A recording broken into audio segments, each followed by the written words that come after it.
Mama. That was Luna's first word. Not to the woman who died bringing her into the world. Not to the powerful Alpha King who was her father.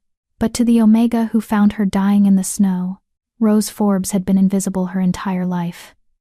The weakest wolf in Blood Moon Pack. A creature so beneath notice that even the servants looked down on her. She'd learned to accept her fate to scrub floors and empty garbage, and believe the lie that Omegas deserved nothing better.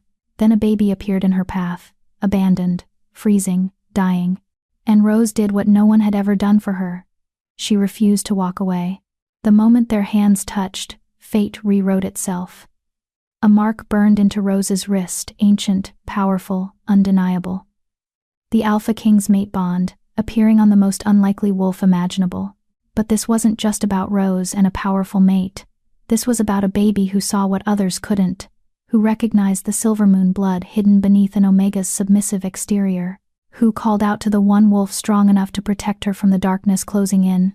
Rose thought she was saving Luna. She had no idea Luna was saving her right back. Nothing would ever be the same again. Chapter 1. From invisible to impossible. The slop bucket was heavier than usual tonight. Rose Forbes gritted her teeth as she hauled the metal pail across the pack kitchen's stone floor, her thin arms trembling with effort. Potato peels, rotten vegetables, and the congealed fat from tonight's Alpha family feast sloshed against the sides. The stench made her eyes water. Watch it, Omega. She barely had time to step aside before Beta Gabriel Sosa shouldered past her, his expensive leather boots missing the slop bucket by inches. He didn't look at her. Betas never did. To them, Omegas were furniture. Obstacles. Things that existed in the periphery of pack life, useful only when needed, invisible the rest of the time. Rose pressed herself against the cold stone wall and waited for him to pass. Her wolf, small, gray, and pathetically weak, whimpered inside her chest. The animal knew its place, had learned it through years of casual cruelty and systematic neglect. "You're still here?" A sharp voice cut through the kitchen's warm air. Rose's stomach dropped. Lee Key stood in the doorway to the main dining hall, her blonde hair perfectly styled, her designer clothes spotless despite having just finished overseeing the Alpha family's meal. The head Omega. The one wolf who should have protected the lower-ranked pack members but instead ruled over them like a tyrant with something to prove.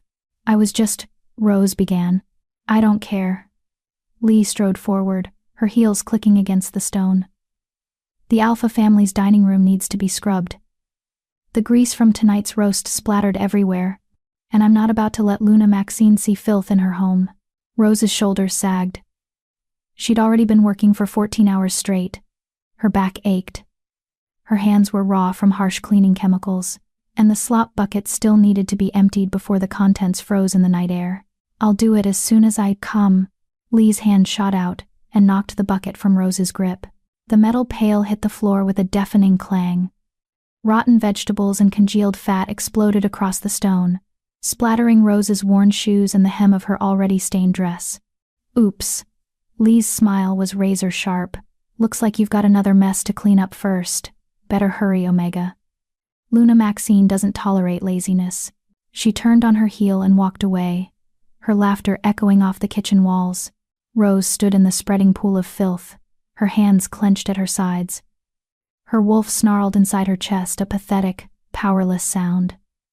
The animal wanted to fight back, wanted to show teeth and claws and make Lay bleed for every humiliation, every casual cruelty, every moment of degradation. But Omegas didn't fight back. Omegas who challenged their superiors disappeared. Or worse, they stayed and became examples of what happened when the lowest-ranked wolves forgot their place. Rose grabbed the mop from its place against the wall and got to work. 2 hours later, the kitchen and dining room gleamed. Rose's arms felt like lead. Her knees buckled when she finally stood upright after scrubbing the last corner of grease from under the Alpha family's massive dining table. The pack house was quiet now. The Alpha family had retired to their private quarters on the 3rd floor, the floor with heated floors and soft beds and windows that looked out over the forest. The Betas had gone to their comfortable rooms on the 2nd floor. Even the regular pack members had retreated to the dormitories where they slept in warm beds with thick blankets. Rose pulled her threadbare coat from its hook near the back door. The fabric was more holes than cloth now, but it was all she had. Omegas didn't get stipends for new clothes. They got hand-me-downs from wolves who'd worn garments until they literally fell apart. The night air hit her like a physical blow when she stepped outside. December in the Blood Moon Pack's territory was brutal. The Pack's land stretched across the northern mountains where winter came early and stayed late. Snow already blanketed the ground in thick drifts, and the wind carried the promise of a storm rolling in from the peaks. Rose wrapped her coat tighter and started the long walk to the Omega quarters. The quarters was a generous term for what was actually a converted storage shed at the very edge of Packlands. No heat, no insulation. Just 4 walls, a roof that leaked when it rained, and a single wood-burning stove that Rose had to feed with wood she gathered herself. But it was away from the main pack house, away from Lee's cruelty and the casual contempt of wolves who saw Omegas as less than dirt. Out here, Rose could almost pretend she was alone, free, not trapped in a hierarchy that had marked her as worthless from the moment she presented as an Omega at age 13. She was halfway across the snow-covered grounds when she heard it.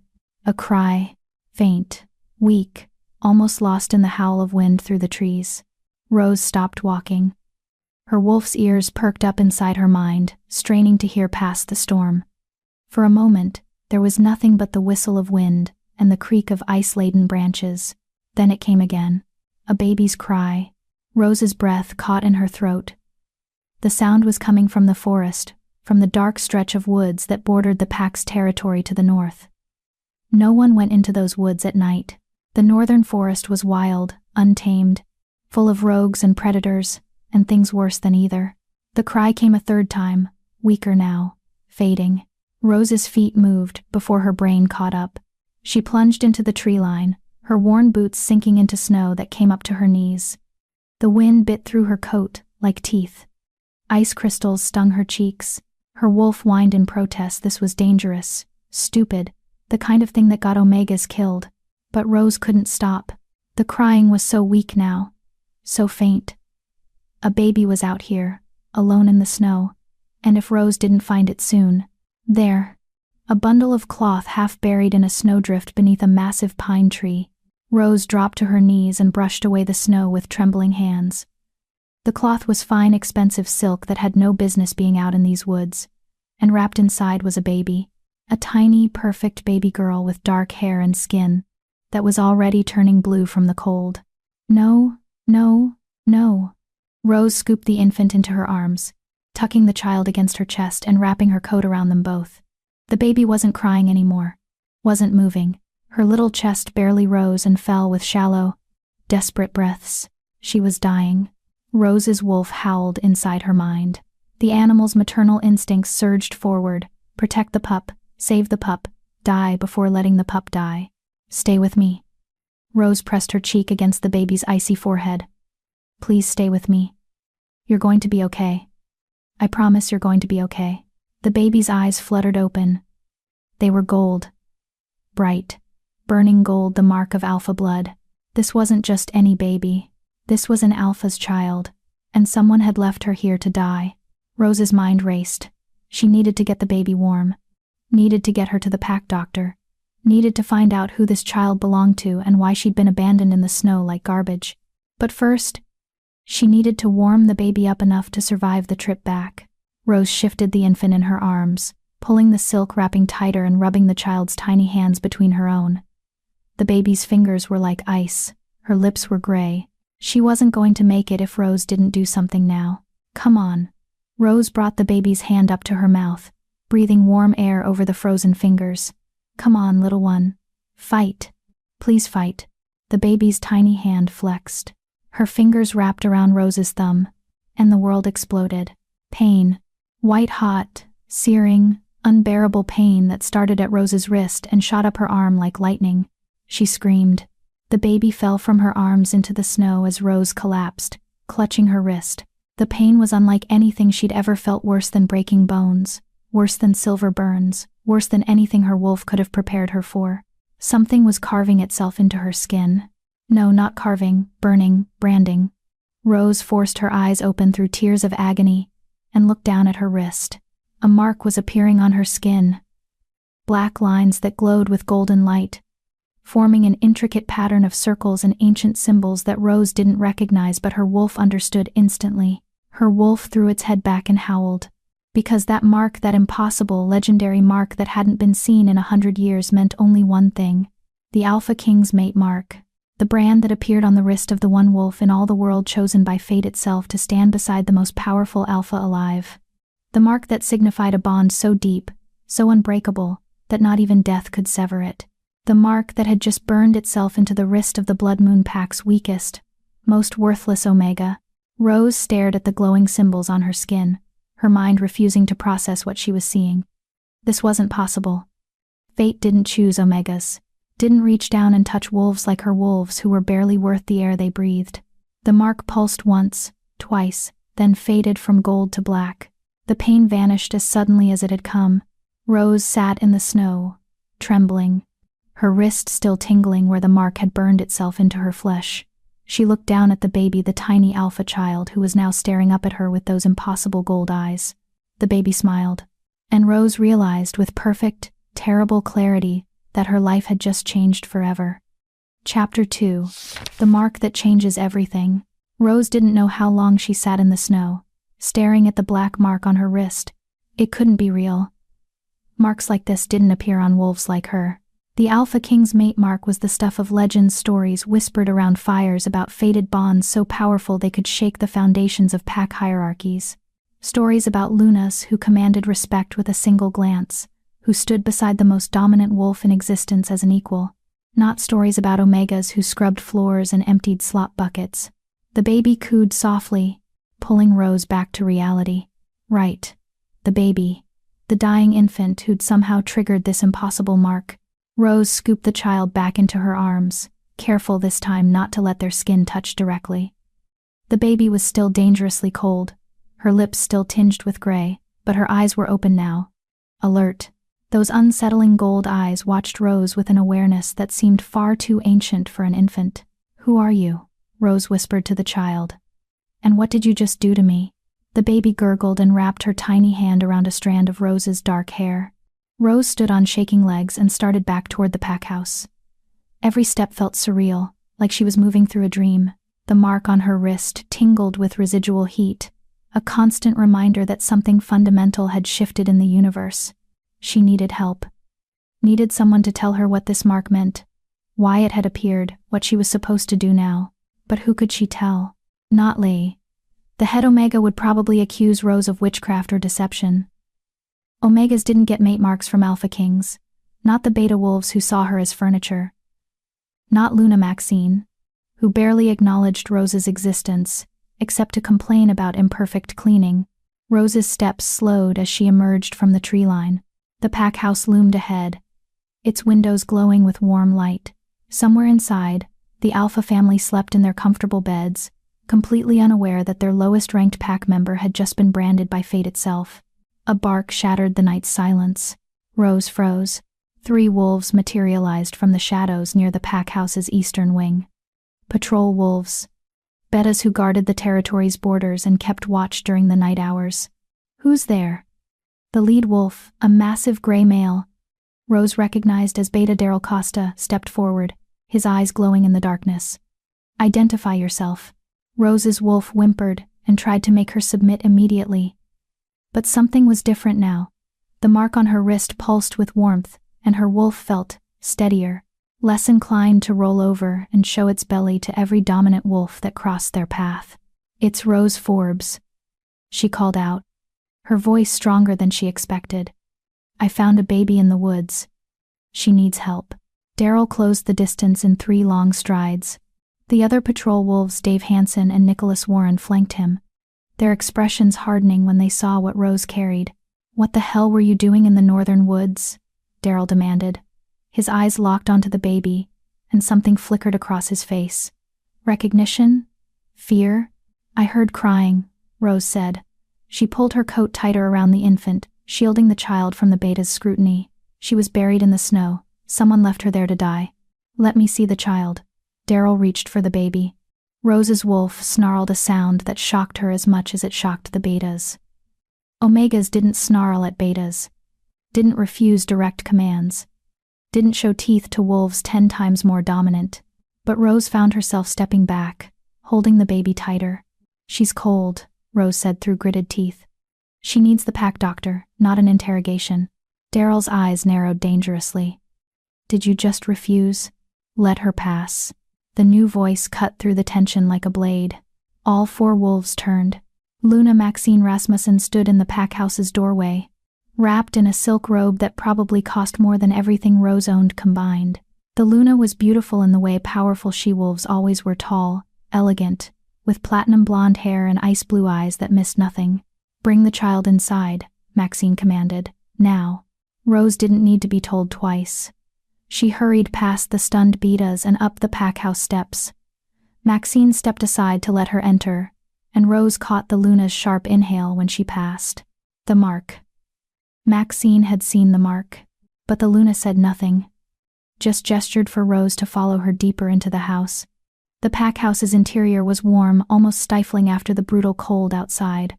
Rose's fingers tingled painfully as feeling returned to them. The baby stirred in her arms, whimpering softly. Maxine led her through halls Rose had cleaned 1,000 times but never truly occupied. Past the formal sitting room with its expensive furniture. Past the Alpha's office with its massive desk and wall of pack history books.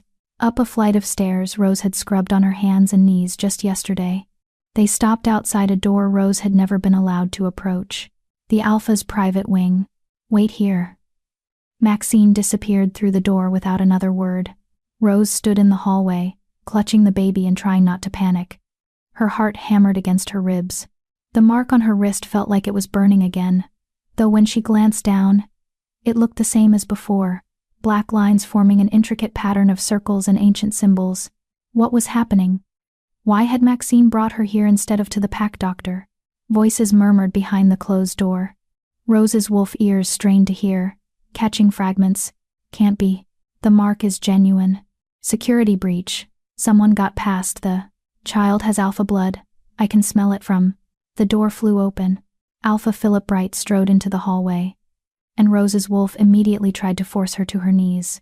The Alpha was a mountain of a man, 6.5 feet of pure dominant power with black hair shot through with silver and eyes like molten amber. He radiated authority the way the sun radiated heat, impossible to ignore or resist. Rose locked her knees and stayed upright, barely. Philip's eyes locked onto the baby first, then slowly, deliberately moved to Rose's face, then down to her wrist. The Alpha's expression didn't change, but something flickered in those amber eyes. Shock. Disbelief. And underneath it, all fear. Show me your wrist, Philip said quietly. It wasn't a request. Rose shifted the baby to one arm and extended her left wrist. The mark seemed to pulse in the Alpha's presence, the black lines standing out stark against her pale skin. Philip took her wrist in his massive hand. His touch was surprisingly gentle, his calloused fingers tracing the edge of the mark without actually touching it. Impossible, he breathed, then louder, over his shoulder, Maxine, get Toby, now. The Luna vanished down the hallway at a run, something Rose had never seen the elegant woman do before. Philip released Rose's wrist and focused on the baby. His expression softened fractionally. Where did you find her? Northern Woods, Rose managed. Her voice sounded small in the vast hallway. About half a mile past the tree line. She was wrapped in silk and buried in a snowdrift. How long ago? 20 minutes. Maybe less. Rose looked down at the infant, who was watching the Alpha with those unsettling gold eyes. She wasn't breathing well. I tried to warm her up, and when she touched my hand, she trailed off. How did you explain something you didn't understand yourself? The mark appeared, Philip finished, his jaw clenched. And you have no idea what you're holding, do you? Rose shook her head. Before Philip could respond, footsteps thundered up the stairs. A short, stocky man with wild gray hair and spectacles burst into the hallway, followed closely by Maxine. The pack doctor, Toby Cummings. Let me see her, Toby demanded, already reaching for the baby. This time, Rose's wolf didn't protest. She handed the infant over, and Toby immediately began examining the child with practiced efficiency. He checked her temperature, her breathing, her pulse, peeled back her tiny eyelids to examine her pupils, unwrapped the silk cloth to check for injuries. Hypothermia, Toby muttered. Mild, but she was close. Another 10 minutes. He glanced at Rose. You saved her life. Rose didn't know what to say to that, so she said nothing. Toby rewrapped the baby and straightened. When he spoke again, his voice was deadly serious. Philip. This child has alpha blood. Strong alpha blood. And unless I'm very much mistaken, she's his, Philip interrupted. His amber eyes met the doctor's.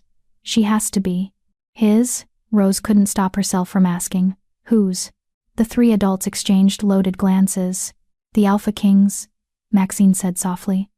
This child belongs to the Alpha King. The words didn't make sense at first. Then they crashed into Rose's understanding like a freight train. The baby in Toby's arms, the infant Rose had found dying in the snow, was the daughter of the most powerful wolf alive. The Alpha King who ruled over all packs in the Northern Territories. The male whose very name made lesser wolves tremble. And someone had left his child in the woods to freeze to death.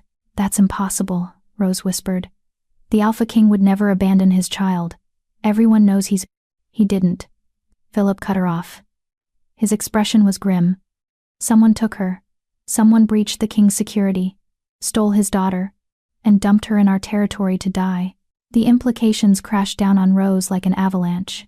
This wasn't just about finding a baby. This was an act of war. A direct attack on the Alpha King himself. And Rose, worthless, invisible Rose, had just walked straight into the middle of it. Why would they leave her here? Rose asked. Why our territory? To start a conflict, Maxine said. Her ice-blue eyes were hard. If the king's daughter died on Blood Moon lands, he'd assume we were responsible. He'd retaliate. Our pack would be slaughtered within days. Rose's blood ran cold. But she didn't die, Toby said, bouncing the baby gently in his arms. Rose found her in time. Which means we need to return her to the Alpha King immediately, Philip finished. He turned to Rose, his expression unreadable. And you're coming with us. What? Rose took an involuntary step backward. Why me? Philip gestured to her wrist. Because you bear his mate mark. Because somehow when that child touched you, fate itself decided you belong to the Alpha King, and when he sees that mark, the Alpha's jaw clenched. There's going to be hell to pay. 30 minutes later, Rose stood in her pathetic shed, staring at the handful of possessions that constituted her entire life.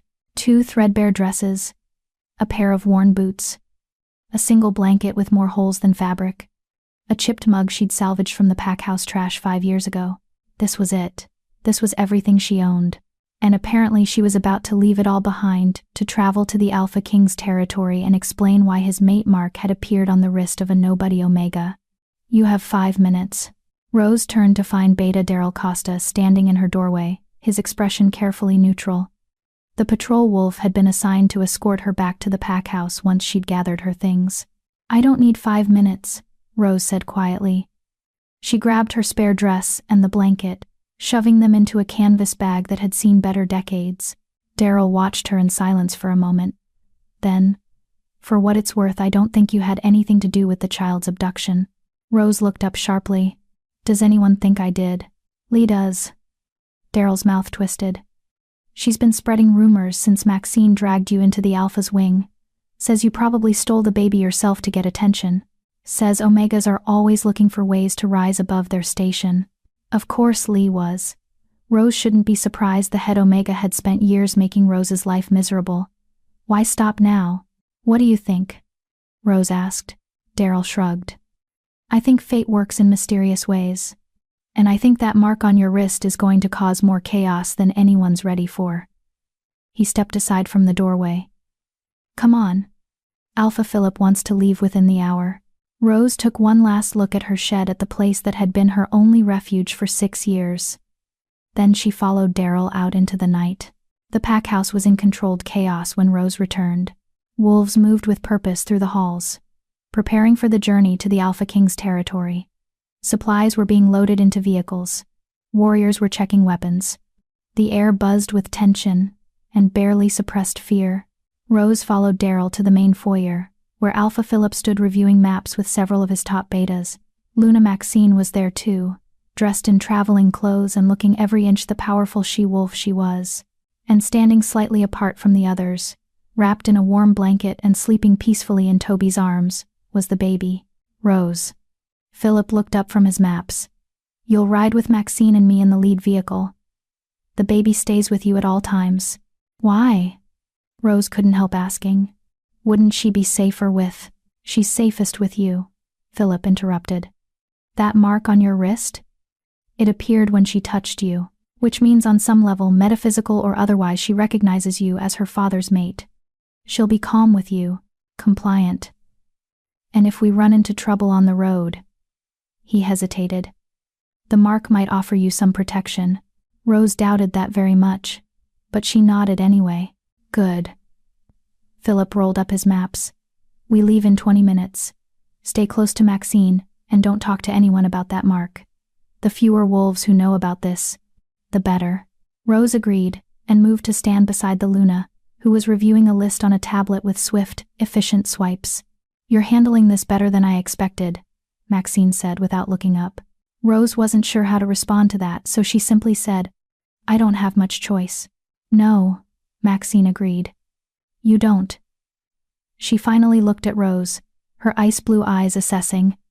But for what it's worth, you did well tonight. Not many wolves would have gone into those woods alone. Fewer still would have saved the child without thinking of the political implications first. It was the closest thing to a compliment Maxine had ever given her.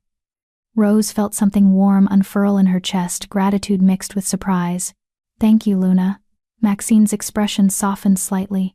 Then she turned back to her tablet, and the moment was over. Vehicles are ready. Someone called from outside. Philip strode toward the door.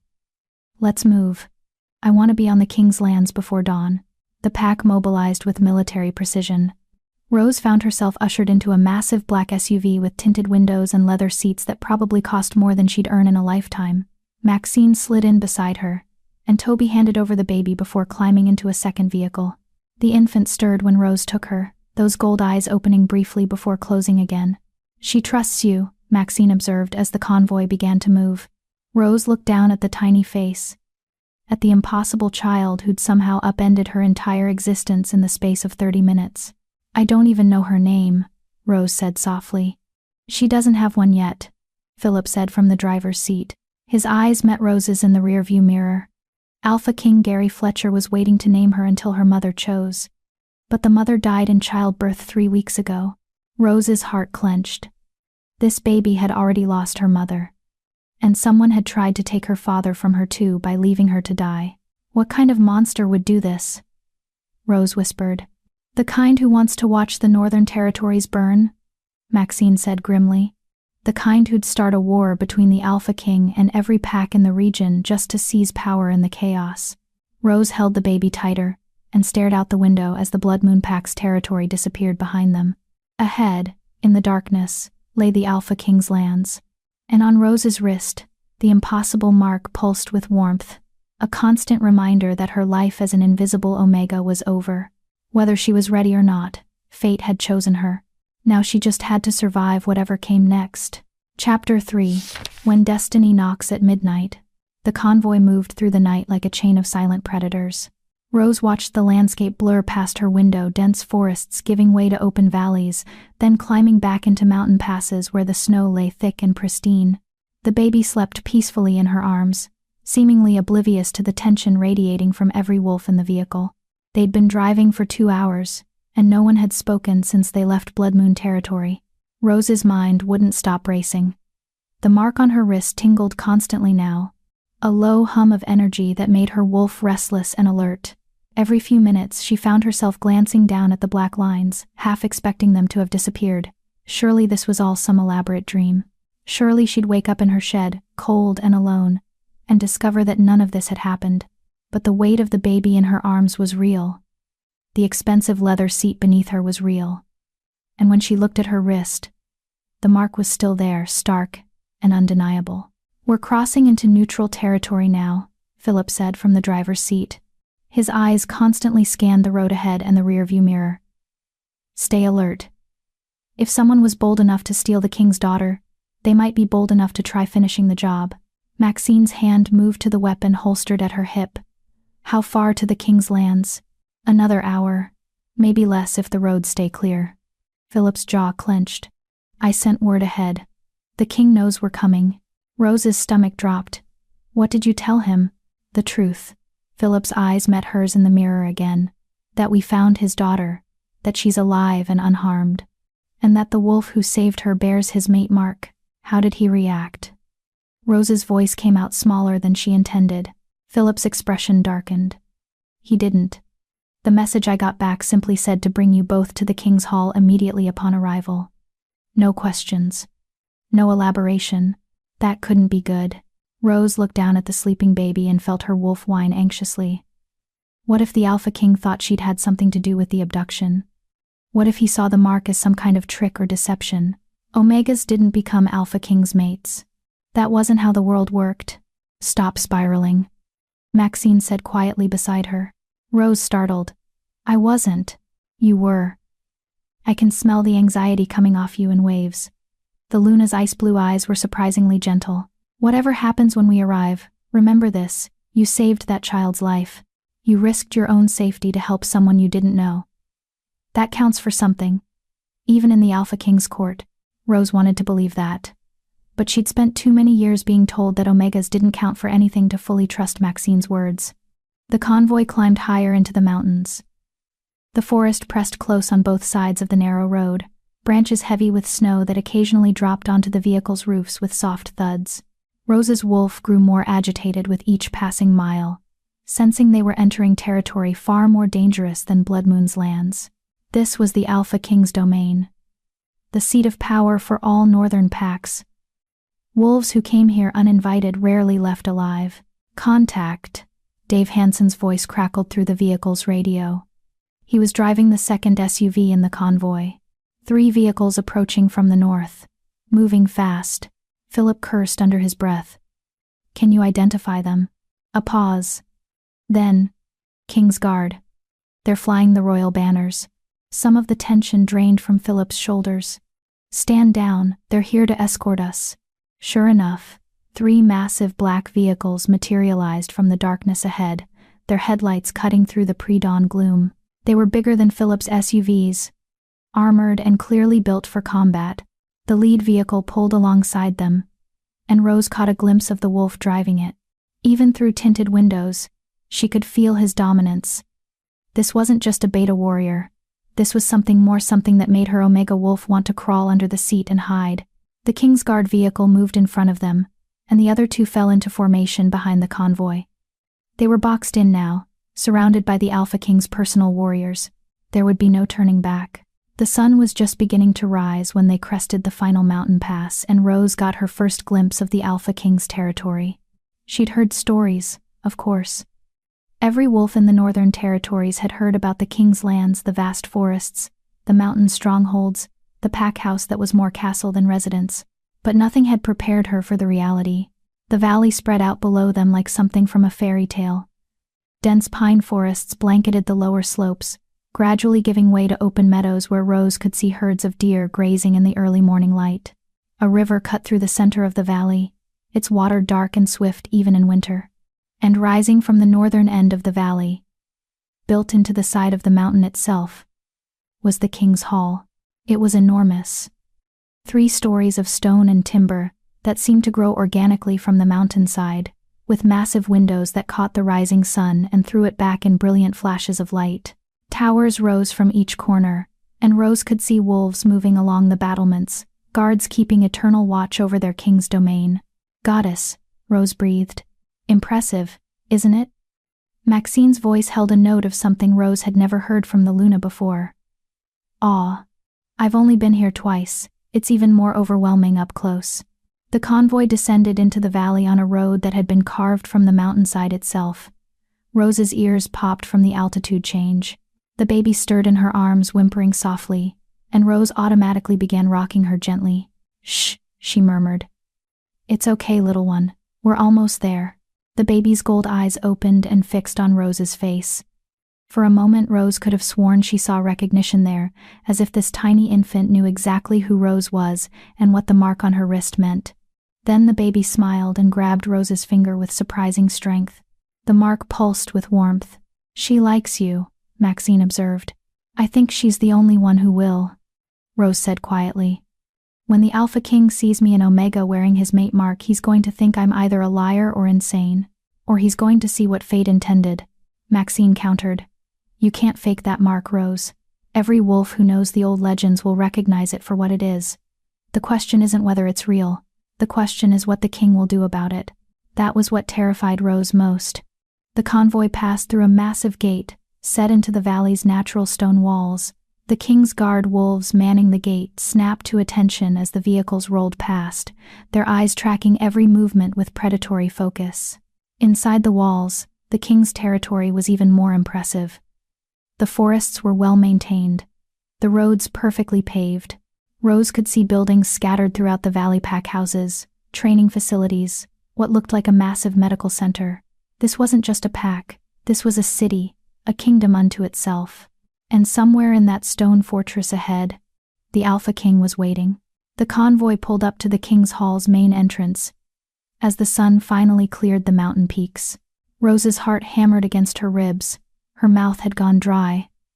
The baby seemed to sense her distress and began fussing, her tiny face scrunching up in preparation for a cry. Easy, Rose whispered, bouncing her gently. Please don't cry. Not now. The baby settled slightly, but her gold eyes remained fixed on Rose's face, watching, waiting. Philip put the vehicle in park and turned to face Rose and Maxine. When we go inside, let me do the talking.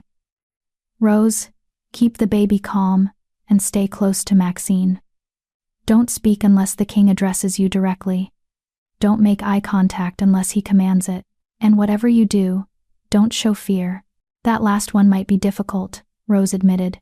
Philip's expression softened fractionally. I know.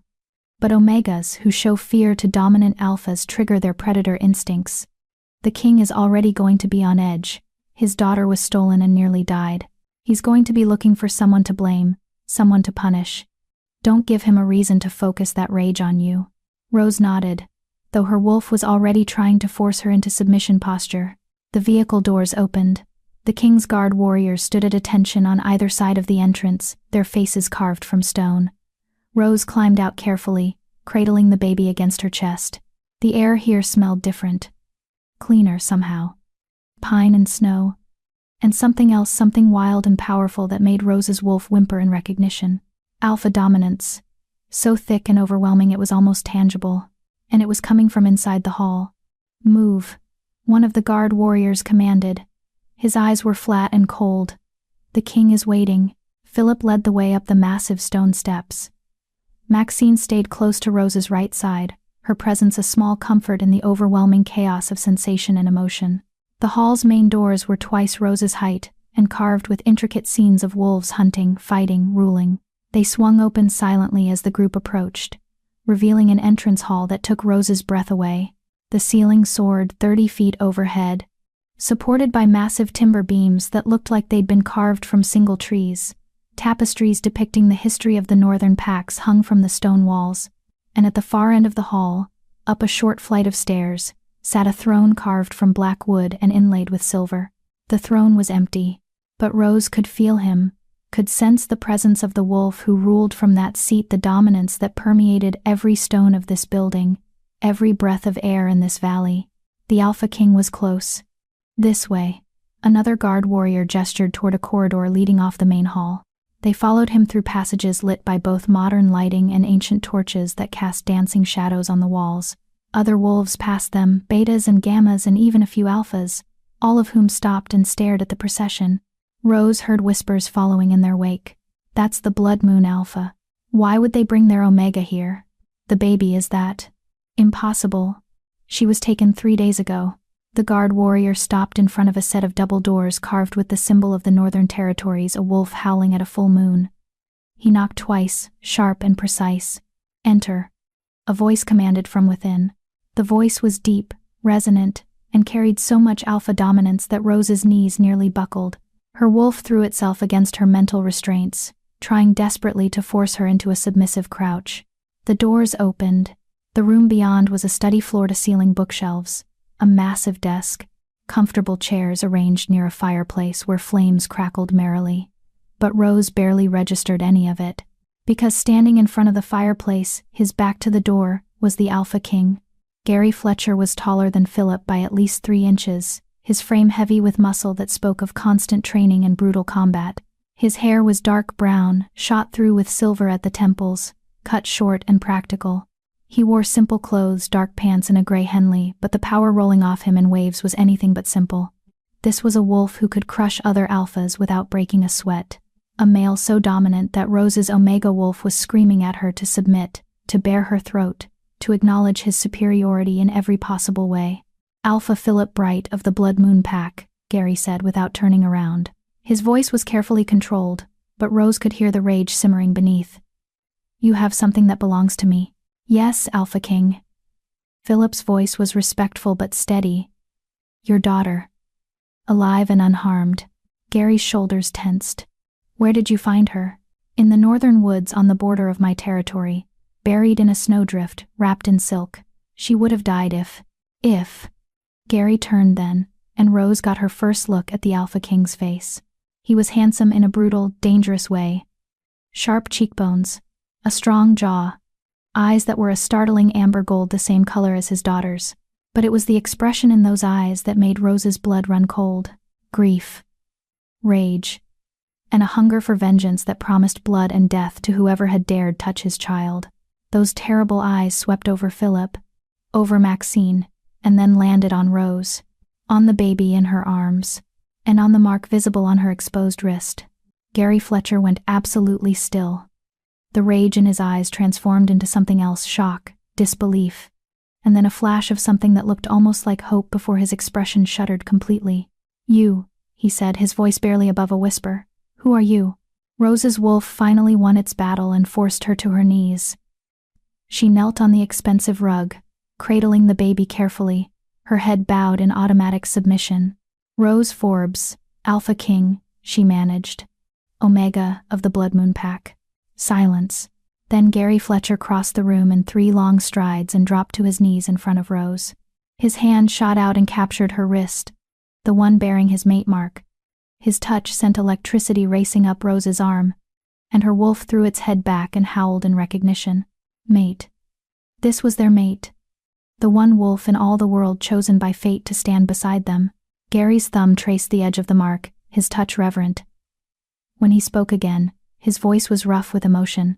"How?" Rose finally dared to look up and meet those amber gold eyes. Up close, she could see the exhaustion etched into his face, the grief lines around his mouth. This was a male who'd been through hell and come out the other side barely holding himself together. "I found your daughter in the snow," Rose said quietly. "She was dying. I tried to warm her, and when she touched my hand, she trailed off, not knowing how to explain the inexplicable. The mark appeared," Gary finished. His eyes searched Rose's face as if trying to see into her soul. "And you have no idea what you are, do you?" "An Omega," Rose said, confused. You're not just anything." Gary's hand tightened on her wrist, not painfully, but possessively. "You're my mate, chosen by the moon goddess herself. And that baby you're holding?" His eyes moved to his daughter, and his expression softened with such love that Rose's heart ached. "She recognized you, knew you, called out to fate itself and found you in the darkness." He reached out with his free hand and gently stroked his daughter's cheek. The baby cooed and reached for him, her tiny fingers grasping at his much larger ones. "Hello, my little star," Gary whispered. "Daddy's here. You're safe now. Please like this video if you believe Rose deserves better than a life of servitude and invisibility." The baby gurgled happily and turned to look at Rose, then back at her father, as if introducing them. Gary's eyes met Rose's again, and this time there was wonder in them, and determination. "You saved my daughter's life," he said. "You risked everything for a child you didn't know, and fate marked you as mine." His jaw clenched. "I don't know what the moon goddess has planned, Rose Forbes, but I do know this. No one, not the wolves who took my daughter, not the pack members who'll question your rank, not fate itself is going to take you from me now that I've found you." Rose's breath caught. "Alpha King, I don't understand." "You will." Gary stood, pulling Rose to her feet with him. The baby remained secure in her arms, content and calm. "But first, we need to figure out who tried to murder my child and start a war." and why they chose your territory to dump her in. He turned to Philip, his expression hardening back into the face of a king. Alpha Bright. Tell me everything. Chapter 4. Shadows and Schemes. The Alpha King's study felt smaller with all of them crowded inside. Gary had called in his most trusted advisors, a group of wolves who radiated power and competence in equal measure. Rose recognized the type. Betas and gammas who'd earned their positions through skill and loyalty rather than birth. The kind of wolves who could kill without hesitation but chose instead to serve their king with unwavering devotion. Rose sat in a chair near the fireplace, the baby Gary's daughter sleeping peacefully in her arms. The Alpha King had offered to take his child, but the infant had started crying the moment he tried to separate her from Rose. So Rose held her, feeling the weight of every suspicious gaze in the room. She was an Omega, the lowest rank, and yet here she sat in the Alpha King's private study, marked as his mate, holding his most precious treasure. The whispers had already started. Rose could hear them in the minds of the wolves around her, see them in the skeptical glances and narrowed eyes. How did an Omega get the king's mate mark? She must have done something. Used magic or trickery. This can't be legitimate. Gary stood at his desk, his hands braced on the polished wood surface, as Philip recounted the events of the previous night. The Alpha King's face remained impassive, but Rose could see the muscle ticking in his jaw, the only outward sign of the rage building inside him. So someone breached your northern border, Gary said, when Philip finished. Crossed into your territory without triggering any alarms. Dumped my daughter in a snowdrift specifically positioned where she'd be found if anyone bothered to look, and then disappeared without a trace. Yes, Alpha King. Philip's voice was steady, but Rose could smell his anxiety. My patrols found no scent trails. No tracks beyond the immediate area where Rose discovered the child. Whoever did this knew how to move without being detected. Or had help from someone inside your pack, said a woman standing near the window. Rose's eyes snapped to her. She was tall and lean, with short black hair and eyes like chips of obsidian. She wore tactical gear that marked her as a warrior, and the way the other wolves deferred to her suggested high rank. Commander Carrie Eastman, Gary said by way of introduction. Head of my King's Guard. And she's right, this level of stealth suggests either professional training or inside knowledge. Philip's expression darkened. You think I have a traitor in my pack? I think someone wanted the king's daughter found on Blood Moon lands, Carrie said. Her obsidian eyes were cold and assessing. The question is why? What would they gain from implicating your pack in the kidnapping? War. Maxine spoke up from her position near Rose's chair. If the Alpha King believed Blood Moon was responsible for his daughter's death, he'd wipe us out. And in the chaos that followed, with the king focused on vengeance and the northern packs in disarray, someone could make a play for power. Gary's hands curled into fists on the desktop. Who has the most to gain from destabilizing the northern territories? That's a long list, my king. The speaker was an older male, with gray hair and glasses perched on his nose. He'd been introduced as Toby's counterpart Don Welch, the Alpha King's chief medical advisor and pack historian. You've made enemies consolidating power, the traditional pack alphas who resent answering to a king, the rogues you've driven from the territories, even some of the southern packs who see your influence as a threat. But how many of those enemies could breach my security? Gary pushed away from the desk and began to pace. My daughter was taken from the King's Hall itself, from the nursery wing, which is protected by round-the-clock guards and enough security measures to stop a small army. Whoever did this had access, had knowledge of our protocols, He stopped mid-sentence, his body going rigid. Rose felt it too, her wolf suddenly alert and snarling inside her mind. Something was wrong. Something was. The door to the study burst open. A King's Guard warrior stumbled in, his face pale, and his clothes torn. Blood dripped from a gash on his forehead, and Rose could smell the acrid scent of fear rolling off him in waves. Alpha King, the warrior gasped. We're under attack. The room exploded into motion. Gary was moving before the warrior finished speaking, his body shifting with the fluid grace of a born predator. How many? At least 30 rogues, maybe more. The warrior swayed on his feet, and Carrie caught him before he collapsed. They hit the eastern gate 5 minutes ago. Our guards are holding them off, but they're a distraction, Carrie finished grimly. She looked at Gary. This is too coordinated, too well-timed. Someone knew we'd be focused on the Blood Moon delegation, and they're using the chaos to make another move. Gary's amber eyes flashed with lethal intent. He turned to Philip. Get your wolves to safety. Commander Eastman will escort you to the secure wing. With respect, Alpha King, my warriors are at your disposal, Philip said. If your hall is under attack, then I need you and your pack alive to tell the other Northern Alphas what happened here. Gary cut him off. This isn't random. This is the beginning of something bigger. And I need allies who know the truth. He turned to Carrie. Take Alpha Bright, Luna Maxine, and their wolves to the bunker. Full lockdown protocols. No one in or out until I give the all clear. Carrie nodded sharply and gestured to the Blood Moon wolves. This way. Now. But as the group started to move, Gary's eyes landed on Rose, on the baby sleeping peacefully in her arms, completely oblivious to the danger surrounding them. Rose stays with me, Gary said quietly. The room went silent. Alpha King, Carrie began carefully. If this is a coordinated attack, keeping the child here, the child is safest with her father and her fated mate. Gary's voice brooked no argument. And Rose bears my mate mark. That makes her a target now. She stays where I can protect her. Rose's heart hammered against her ribs. Part of her wanted to argue, to point out that she was just an Omega who'd stumbled into this nightmare by accident. But the mark on her wrist pulsed with warmth, and her wolf was strangely calm despite the chaos.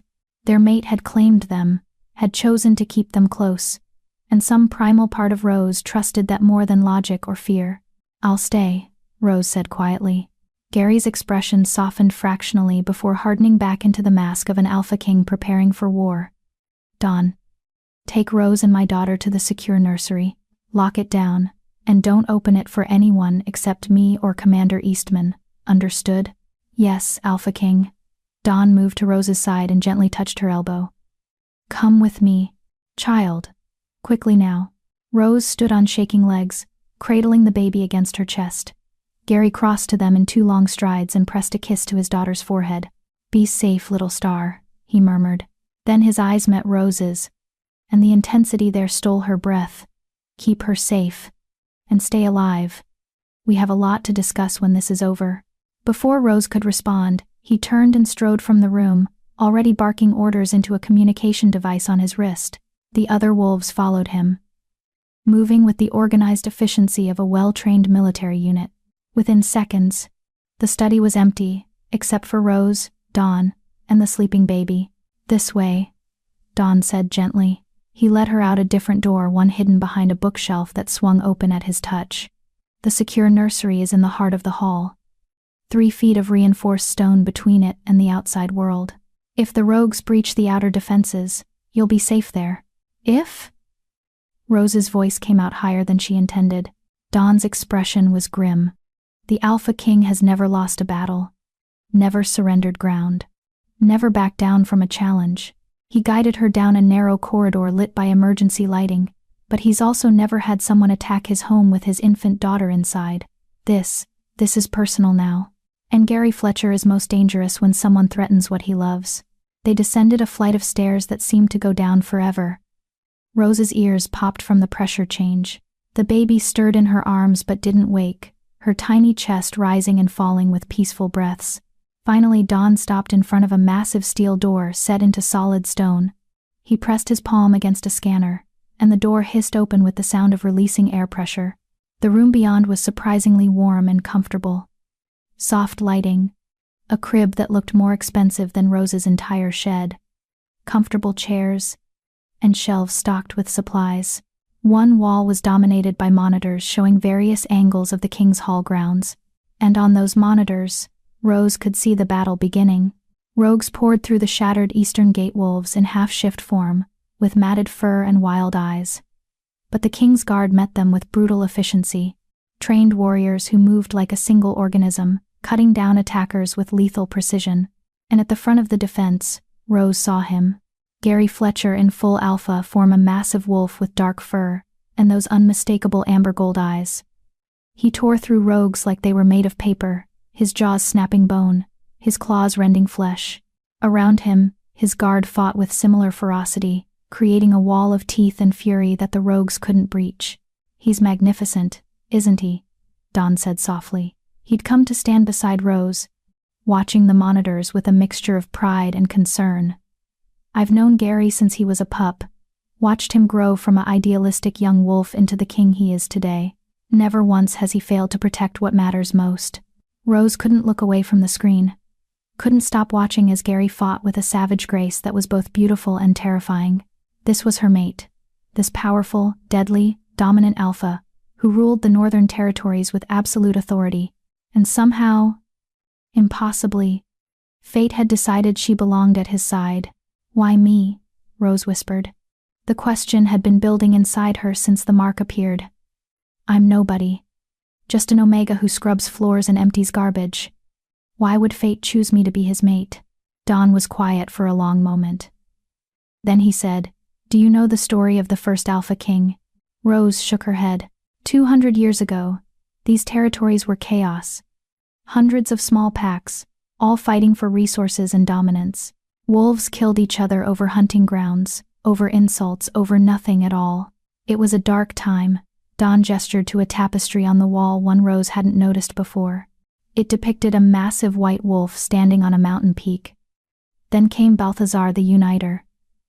The first wolf powerful enough to force the packs into submission.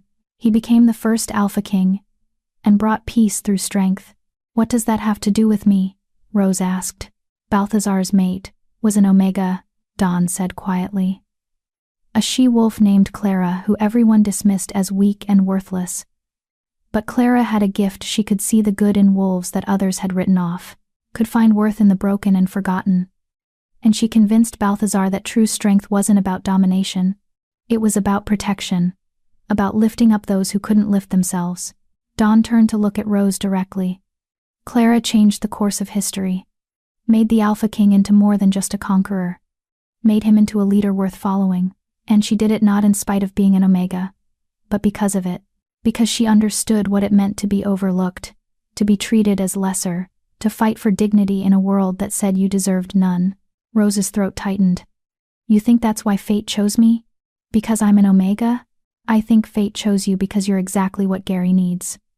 Dawn's smile was sad. He's spent years building power, consolidating control, making the Northern Territories safe through force and fear. But force and fear only go so far. Eventually wolves stop following because they're afraid and start resenting the chains. Gary needs someone who can show him another way. Someone who understands the wolves he rules, the ones at the bottom, the ones struggling, the ones who feel invisible. The baby chose that moment to wake, her gold eyes blinking open and focusing on Rose's face. She didn't cry, just watched Rose with that unnerving intelligence that seemed far too aware for an infant. "What's her name?" Rose asked softly, stroking the baby's cheek. "Gary said he was waiting for her mother to choose. But her mother died before she could." Dawn's expression grew pained. "Sarah was a good woman, strong and kind.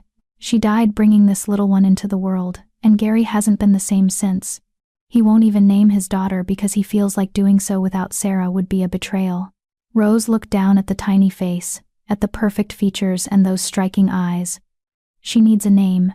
Every child deserves that. Perhaps you should choose one," Dawn suggested gently. "You're her father's mate, and she clearly trusts you. In the old ways, that would make you her mother by right of the bond." The suggestion sent a shockwave through Rose's system. Her? A mother? She was barely keeping herself alive, had no experience with children, had never imagined herself in that role. But as she held the baby, felt the small weight in her arms and the absolute trust in those gold eyes, something shifted inside her. This child needed protection, needed love, needed someone to fight for her when the world became dangerous. And Rose, worthless, invisible Rose, had spent her entire life being the one who needed protection and never receiving it. She knew exactly what that felt like: the loneliness, the desperation, the bone-deep certainty that no one cared whether you lived or died. She could be better than that. Could give this child what no one had ever given her. "Luna," Rose whispered, testing the name. "It means moon, light in the darkness." The baby cooed and wrapped her tiny fingers around Rose's thumb. "Luna Fletcher, Dawn said with a smile. I think Sarah would have approved. On the monitors, the battle was turning. The rogues were retreating, their numbers decimated by the King's Guard's brutal defense. Gary shifted back to human form, his body covered in blood, none of it his own, and began barking orders to his warriors. It's almost over, Dawn said with relief. Gary will want to see you both as soon as it's safe. But Rose couldn't shake the feeling that this wasn't over at all. The attack had been too convenient, too well timed. Someone had known the Blood Moon delegation would be here, known the hall would be focused on the baby's return, known exactly when to strike for maximum chaos. This wasn't an ending. This was just the beginning. And as Rose held Luna, the daughter of the Alpha King, the child she'd saved from death, she realized with crystal clarity that her life would never be simple again. She was marked as the Alpha King's mate. She was bonded to his daughter, and whoever had tried to kill Luna once would absolutely try again. Rose just had to figure out who and why before they succeeded. 2 hours later, the all-clear signal finally came. Dawn led Rose and Luna back through the maze of corridors to the main level of the King's Hall. The damage from the attack was visible everywhere. Shattered windows, bloodstains on stone floors, the acrid smell of smoke from fires that had been quickly contained. But the hall still stood. The rogues had been repelled, and Gary Fletcher waited in the main entrance hall, his amber eyes locking onto Rose the moment she appeared. He crossed to her in swift strides, his gaze sweeping over her and Luna with an intensity that made Rose's wolf whimper in submission. You're unharmed, Gary said. It wasn't a question. We're fine, Rose confirmed. Dawn kept us safe. Gary's hand came up to cup her cheek, the gesture so sudden and intimate that Rose froze. His thumb brushed across her cheekbone, and the mate mark on her wrist flared with heat. Good, Gary said quietly. Then he gently took Luna from Rose's arms, cradling his daughter against his chest with infinite care. The fierce Alpha King melted into a tender father, his expression soft as he murmured words of comfort to the infant. Luna grabbed his finger and gurgled happily.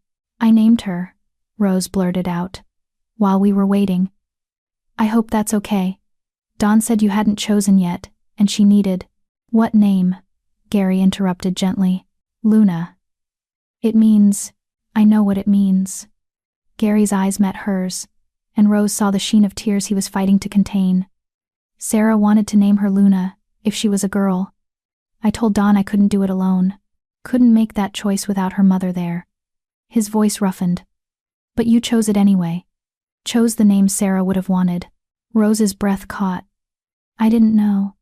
I swear fate works in mysterious ways, Gary said softly, echoing Dawn's earlier words. He looked down at his daughter, at Luna, and smiled through his grief. Hello, little Luna. Your mother would be so proud of you. The baby cooed and reached for Gary's face, her tiny hands patting his cheeks. Rose watched them, her heart aching with emotions she couldn't name. This should have been a family moment, father and daughter reunited, safe and whole. But there was an empty space where the mother should have been, and Rose felt like an intruder on their grief. Alpha King, she said quietly. I should go back to the Blood Moon delegation. Let you have time with. No. Gary's free hand shot out and caught her wrist, the one bearing his mate mark. You're not going anywhere. We need to talk. About the attack. About who's behind this. And about what happens next. His eyes bore into hers with an intensity that made her knees weak. Because whether you're ready or not, Rose Forbes, you're mine now. My mate. Luna's chosen mother. And the wolves who tried to kill my daughter just declared war on both of us. His grip tightened on her wrist, and the mark pulsed with shared heat. So tell me, Rose, are you ready to fight? Rose looked at Luna, at the tiny, perfect baby who'd somehow changed everything with a single touch. Thought about the life she'd left behind in Blood Moon, the shed with no heat, the endless servitude, the casual cruelty from wolves who saw her as nothing. She thought about the mark on her wrist and what it represented, and she thought about Dawn's story about Clara the Omega, who'd changed the course of history by being exactly what the first Alpha King needed. Rose squared her shoulders and met Gary's amber gaze head-on. Yes, she said simply. I'm ready. Chapter 5. The Enemies Within. The war room was exactly what Rose expected, maps covering every wall, a massive table in the center scattered with reports and photographs, and wolves who radiated deadly competence standing at attention around the perimeter. Rose felt desperately out of place. She sat in a chair near the back, Luna sleeping peacefully in her arms, while Gary and his advisors debated strategy and examined evidence from the attack. The Alpha King had insisted Rose be present for the briefing. Despite the uncomfortable glances from his warriors, and the barely concealed skepticism on several faces, an Omega in the Alpha King's war room. It was unprecedented. 37 rogues total, Commander Carey was saying, pointing to photographs spread across the table. We killed 22, captured 12, 3 escaped into the northern forests before we could close the perimeter. The prisoners? Gary leaned over the table, his expression carved from stone. Have they talked? Not yet. Carey's obsidian eyes were cold. But they will. I have interrogators working on them now. I want answers by nightfall, Gary said flatly. Someone organized this attack. Someone funded it, planned it, coordinated it with my daughter's kidnapping. I want names. There's something else, Alpha King. The speaker was a younger male with sandy hair and nervous energy, Nicholas Warren, who'd been introduced as the King's intelligence chief. He pulled a photograph from the pile and slid it across the table. We found this on one of the bodies. Gary picked up the photo. And Rose watched his expression darken dangerously. What is it? Philip asked. The Blood Moon Alpha had been invited to stay for the briefing, along with Maxine and several of his top warriors. Gary turned the photograph around so everyone could see. It was a picture of Luna. The baby Rose now held in her arms. But the photo had been taken recently within the last few days, based on the infant's size and features, and burned into the white border of the photograph, as if seared there with a brand, was a symbol Rose didn't recognize. A wolf's head with its jaws open, surrounded by 3 crescent moons. The Crescent Brotherhood, Maxine breathed. Her ice blue eyes widened. They're supposed to be a myth. They're not. Gary's voice was deadly quiet. They're very real.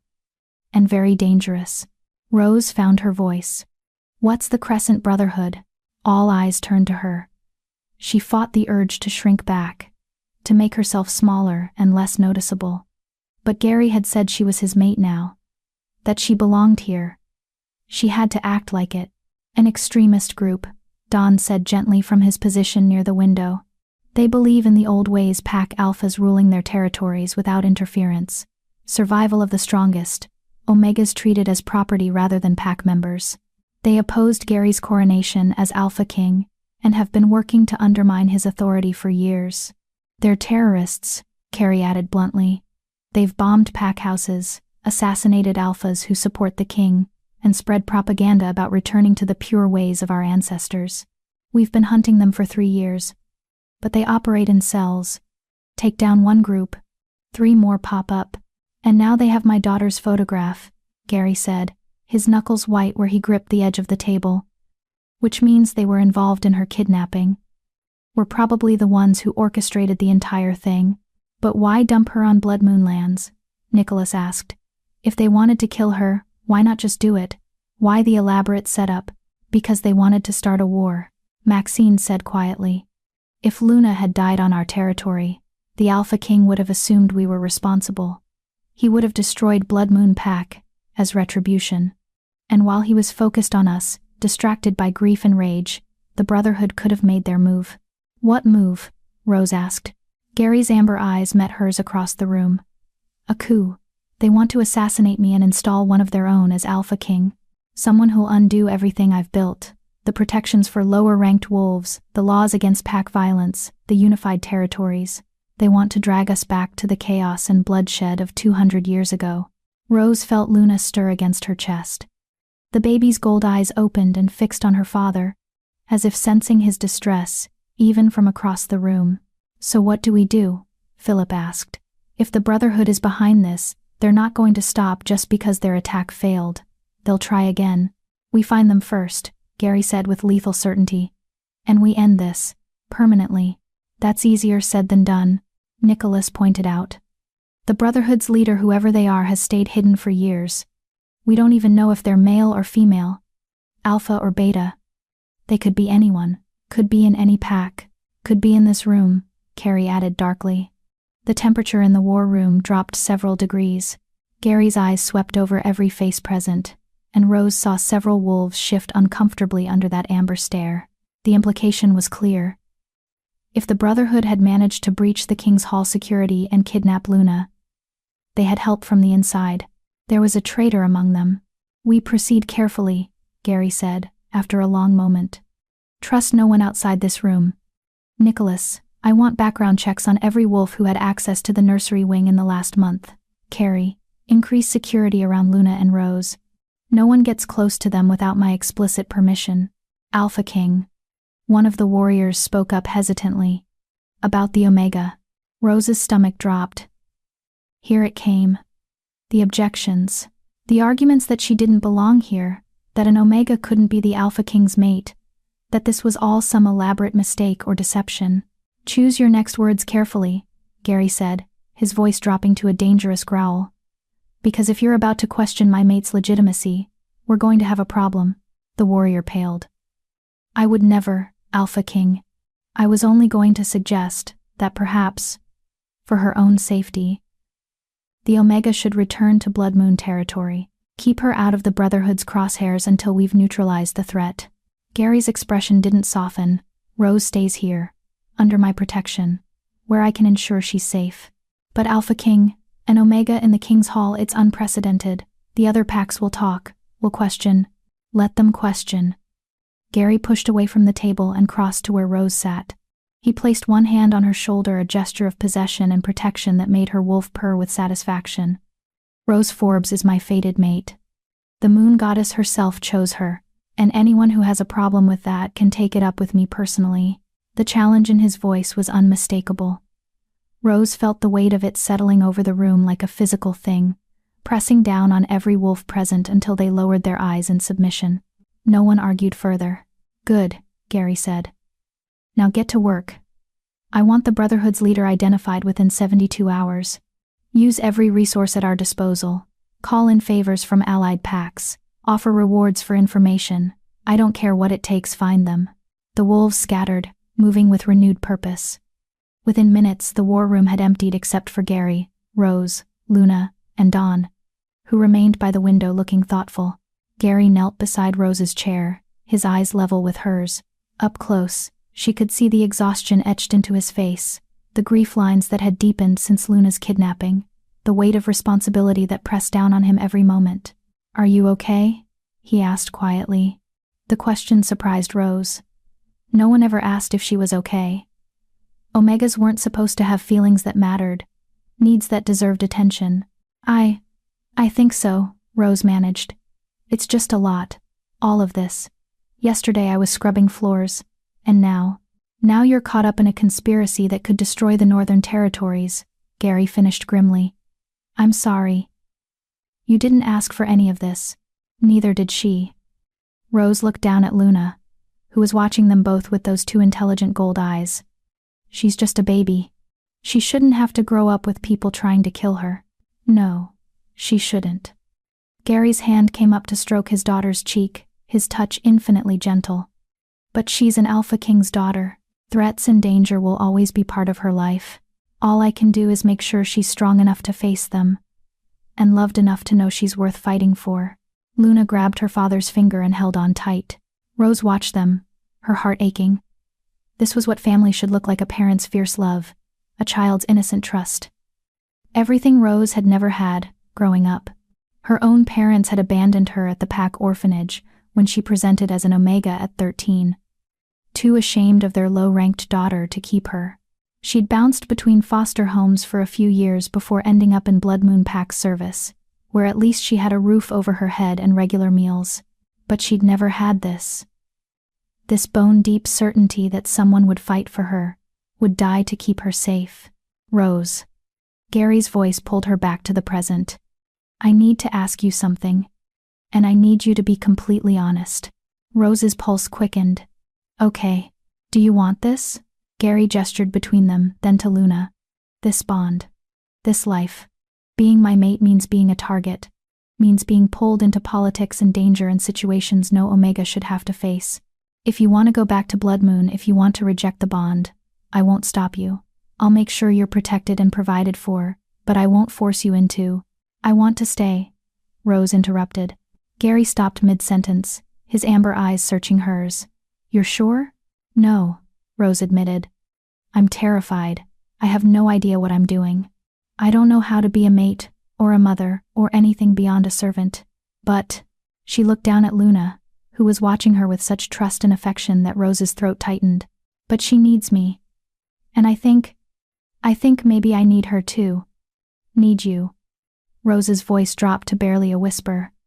I've spent my whole life being told I was worthless, that omegas were disposable, and then this tiny baby touches my hand and suddenly fate itself says I'm worth something, that I belong somewhere, with someone. Her eyes met Gary's again, and she saw something flare in those amber depths, hope, desire, and a desperate longing that matched her own. I want to stay, Rose repeated. Stronger this time. I want to fight for her. For you. For whatever this bond means. Even if I'm scared. Even if I don't know what I'm doing. I want to try. Gary was silent for a long moment.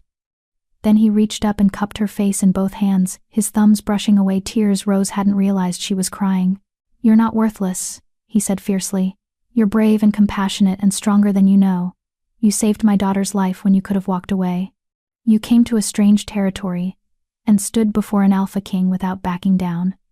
And you just agreed to fight a war you barely understand because you want to protect a child who isn't even yours by blood. His forehead pressed against hers, and Rose felt the mate bond flare between them, a connection deeper than words, more fundamental than logic. You're exactly what Luna needs, Gary whispered.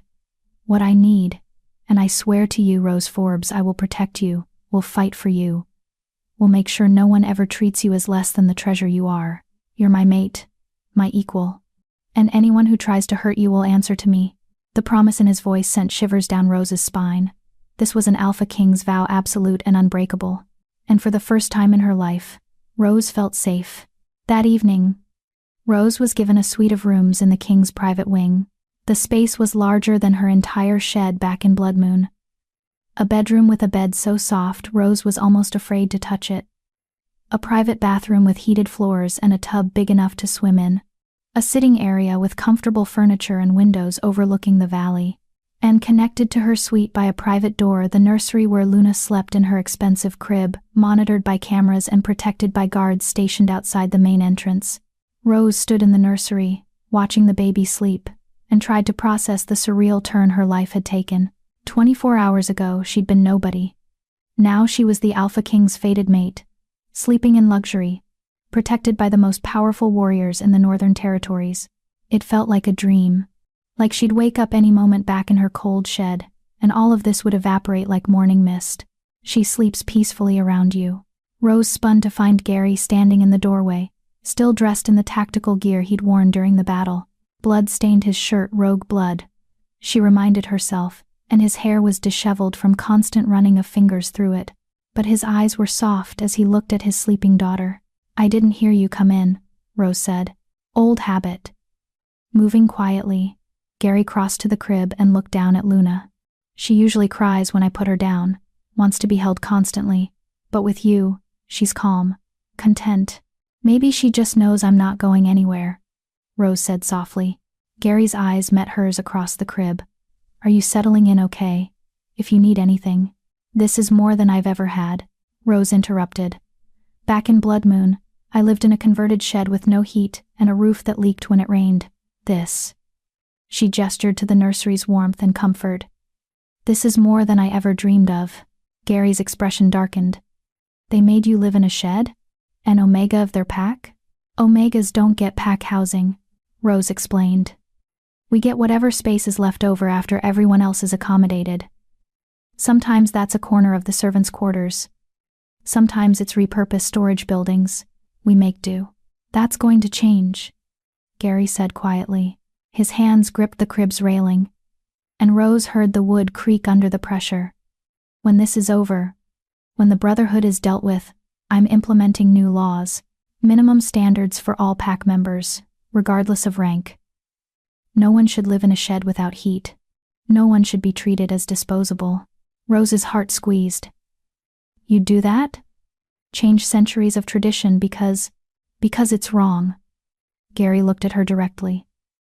I've spent years making the territories safer, ending pack wars, stopping senseless violence, but I never thought about the quiet cruelty happening inside pack houses. The way lower-ranked wolves are systematically dehumanized and abused. That ends now. The traditional alphas won't like it, Rose warned.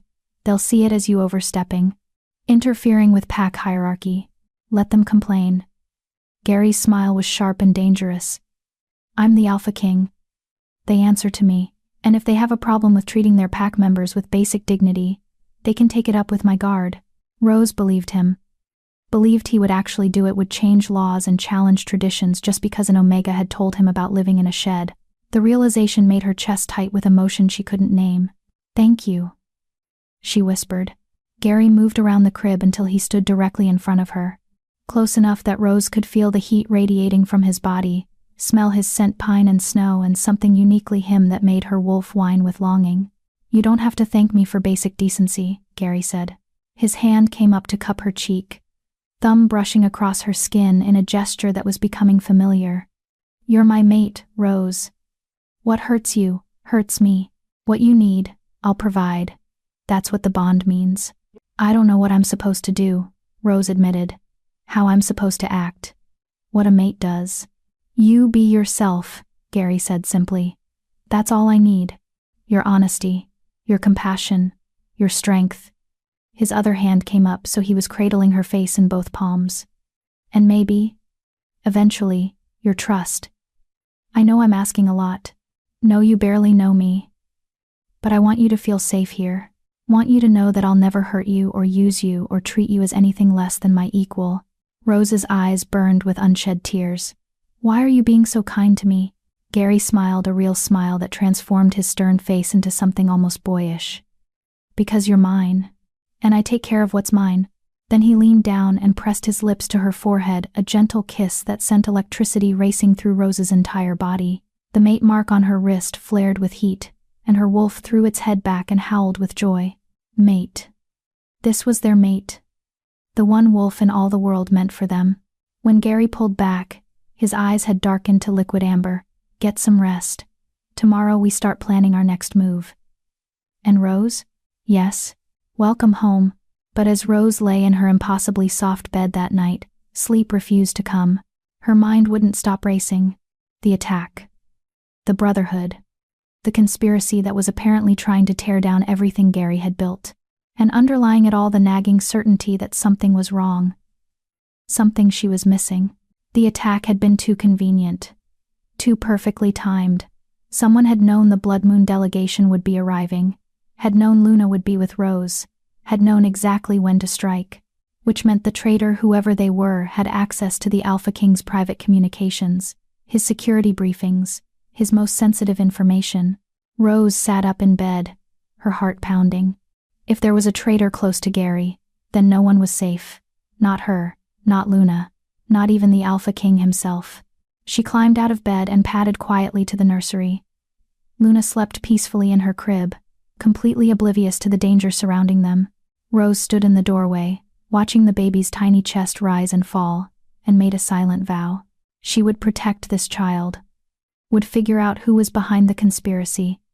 Would make sure Luna grew up safe and loved and free from the threats that haunted her father, even if it meant putting herself in danger, even if it meant going against the Alpha King's orders. Because Rose Forbes might be an Omega, might be weak by pack standards, but she was done being invisible. She was done letting others tell her story. And she was done letting evil wolves hurt innocent children. The war was coming, and Rose intended to be ready. Chapter 6. The Wolf in Sheep's Clothing. Rose woke to the sound of voices arguing. She sat up in bed, disoriented for a moment by the unfamiliar luxury surrounding her. Then memory crashed back. The Alpha King's hall, the mate bond, Luna sleeping in the nursery next door. The voices were coming from the corridor outside her suite. Rose slipped out of bed and pressed her ear against the door, her wolf's enhanced hearing picking up the heated conversation. Absolutely inappropriate, Alpha King. An Omega in the King's Hall is one thing, but giving her a suite in your private wing, allowing her unrestricted access to your daughter? It sends the wrong message to the other packs. Rose recognized that voice. Lee Key. The head Omega from Blood Moon Pack who'd made Rose's life miserable for years. What was she doing here? The message I'm sending is very clear. Gary's voice was cold as winter steel. Rose Forbes is my fated mate. She has every right to be in this hall, in that suite, and with my daughter, and anyone who questions that can explain themselves to me personally. But surely you understand the optics. What I understand, Gary interrupted, is that you've been spreading rumors about my mate since you arrived with the Blood Moon delegation, questioning her legitimacy, suggesting she somehow manipulated fate or used dark magic to create the mate bond. Would you like to repeat those accusations to my face? A long pause. Then Lee's voice, smaller now. I meant no disrespect, Alpha King. I'm simply concerned about— You're concerned about your own position, Gary said flatly. You held power over Rose in Blood Moon. Made her life hell from what I've been told. And now she's marked as my mate, elevated above you in every possible way, and you can't stand it. That's not— Get out of my sight, Gary commanded. And if I hear one more word, one more rumor, one more snide comment about Rose, you'll find yourself permanently banned from this hall, and every territory I control. Are we clear? Yes, Alpha King. Lay's voice was tight with barely suppressed rage. Rose heard footsteps retreating rapidly down the corridor, then silence. She stepped back from the door, her heart pounding. Lee was here. The woman who'd tormented her for years was in the King's Hall, spreading poison about Rose's bond with Gary. A knock on the door made Rose jump. Rose? Gary's voice was gentler now. I know you're awake. I can hear your heartbeat through the door. Rose took a breath to steady herself, then opened the door. Gary stood in the corridor, dressed in training clothes that showed off the powerful muscles of his shoulders and arms. His hair was damp with sweat, suggesting he'd been working out before the confrontation with Lay. I'm sorry you had to hear that, he said. You defended me, Rose said softly. You didn't have to do that. Yes, I did. Gary reached out and tucked a strand of hair behind her ear, his touch gentle.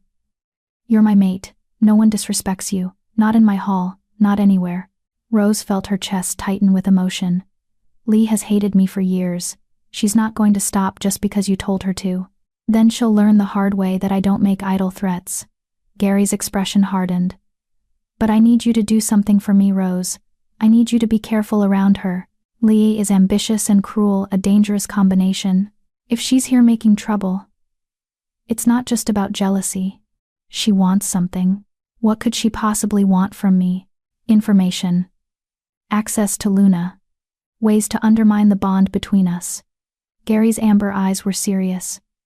The Brotherhood needs allies inside this hall. Wolves who can move freely, gather intelligence, create chaos. Lee fits that profile perfectly. Rose's blood ran cold. You think she's working with the Brotherhood? I think everyone is suspect until proven otherwise, Gary said grimly. Which is why I'm assigning you a personal guard. Someone I trust absolutely to keep you and Luna safe. As if summoned, a figure appeared at the end of the corridor.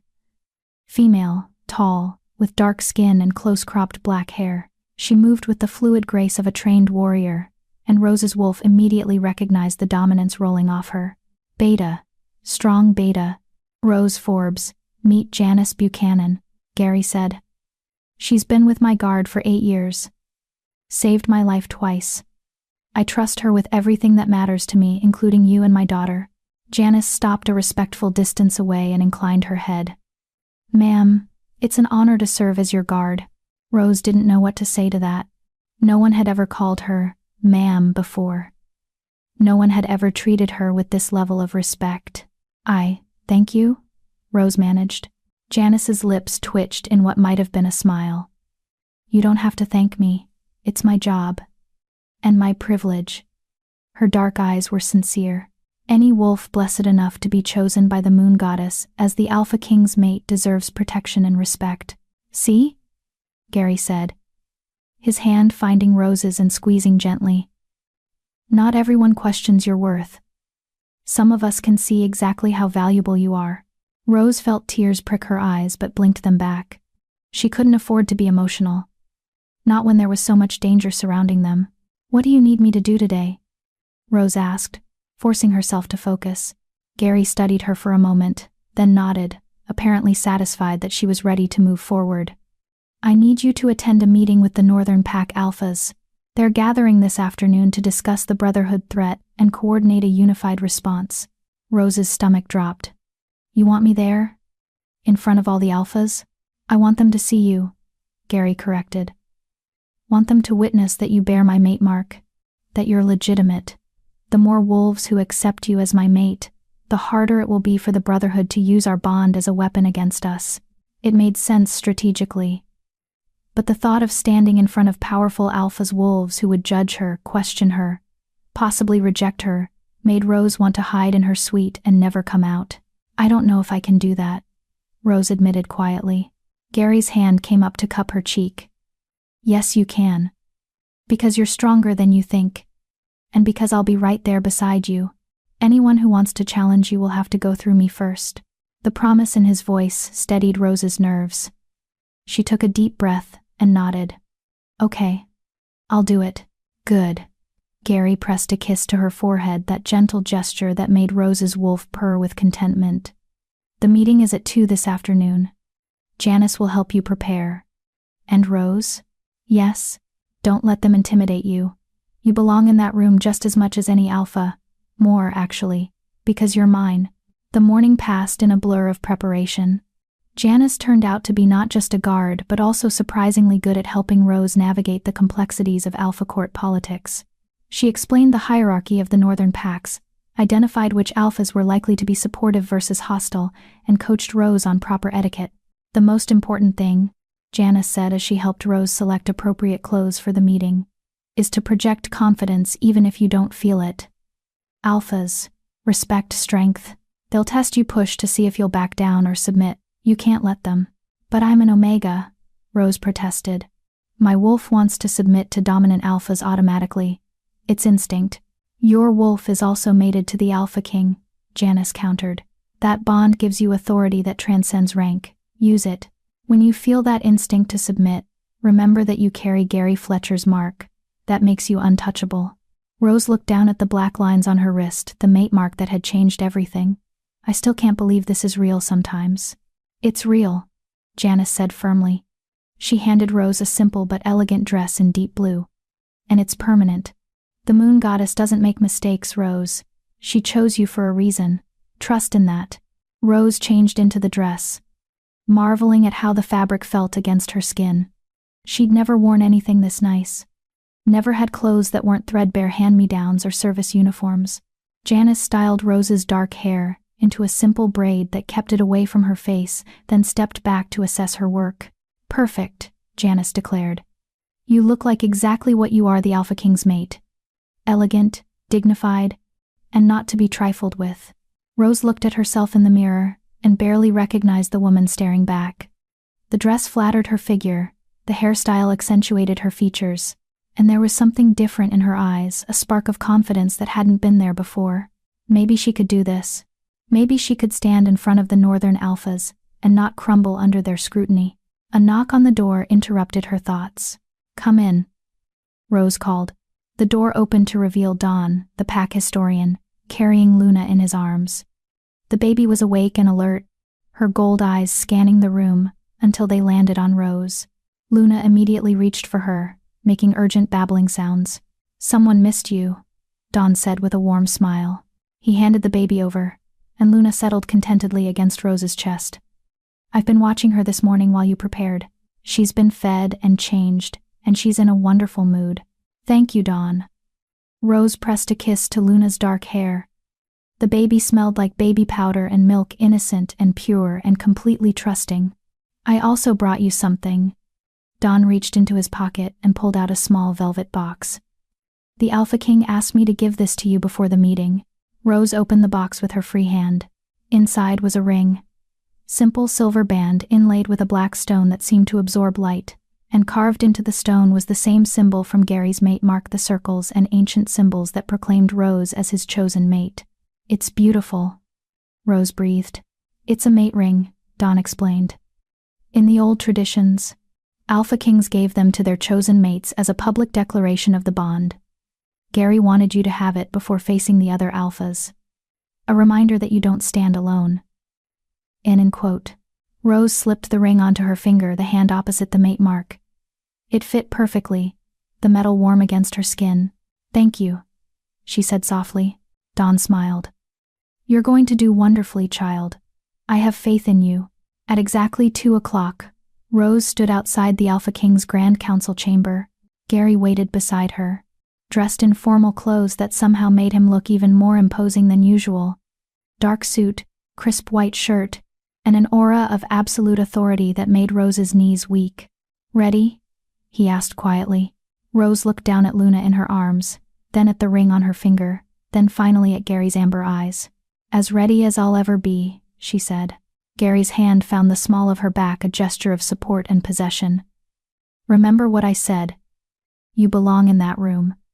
And anyone who suggests otherwise will answer to me." The massive doors to the council chamber swung open.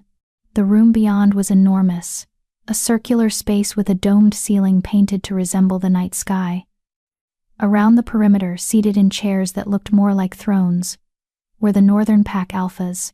Rose recognized Philip Bright from Blood Moon, but the others were strangers, powerful wolves who ruled their territories with absolute authority. All of them turned to look as Gary and Rose entered, and the weight of their collective attention nearly drove Rose to her knees. She felt her wolf whimpering, trying to force her into submission. Felt the instinct to lower her eyes, to make herself smaller, to acknowledge these dominant predators. Then Gary's hand pressed more firmly against her back, and the mate mark on her wrist pulsed with warmth. "You belong here," the mark seemed to say. "You are mine, and I am the most powerful wolf in this room." Rose lifted her chin and met the Alpha's stares head-on. The room went silent. Gary led her to 2 chairs at the head of the room, positioned on a raised platform that put them slightly above the other Alphas. A deliberate statement of authority. Gary sat first, then gestured for Rose to take the seat beside him. The Alpha King's seat, reserved for his mate, an equal. Rose sat, cradling Luna carefully, and tried to ignore the shocked whispers rippling through the chamber. "Thank you all for coming on short notice," Gary began, his voice carrying easily through the vast space. "You've all received briefings on the situation, my daughter's kidnapping, and the attack on my hall. What you might not know is that we've identified the organization responsible, the Crescent Brotherhood." Murmurs of alarm spread through the Alphas.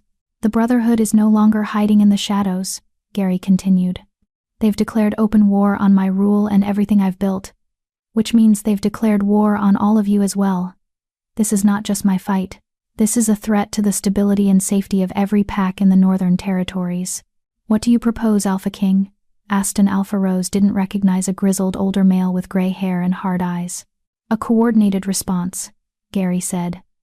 "Share intelligence. Pool resources. Identify Brotherhood cells in your territories and root them out. They've been hiding among us for years, recruiting the disaffected and desperate. It's time we took the fight to them." "And what about the Omega?" Another Alpha called out, this one younger, with an arrogant tilt to his head. "Is it true she bears your mate mark?"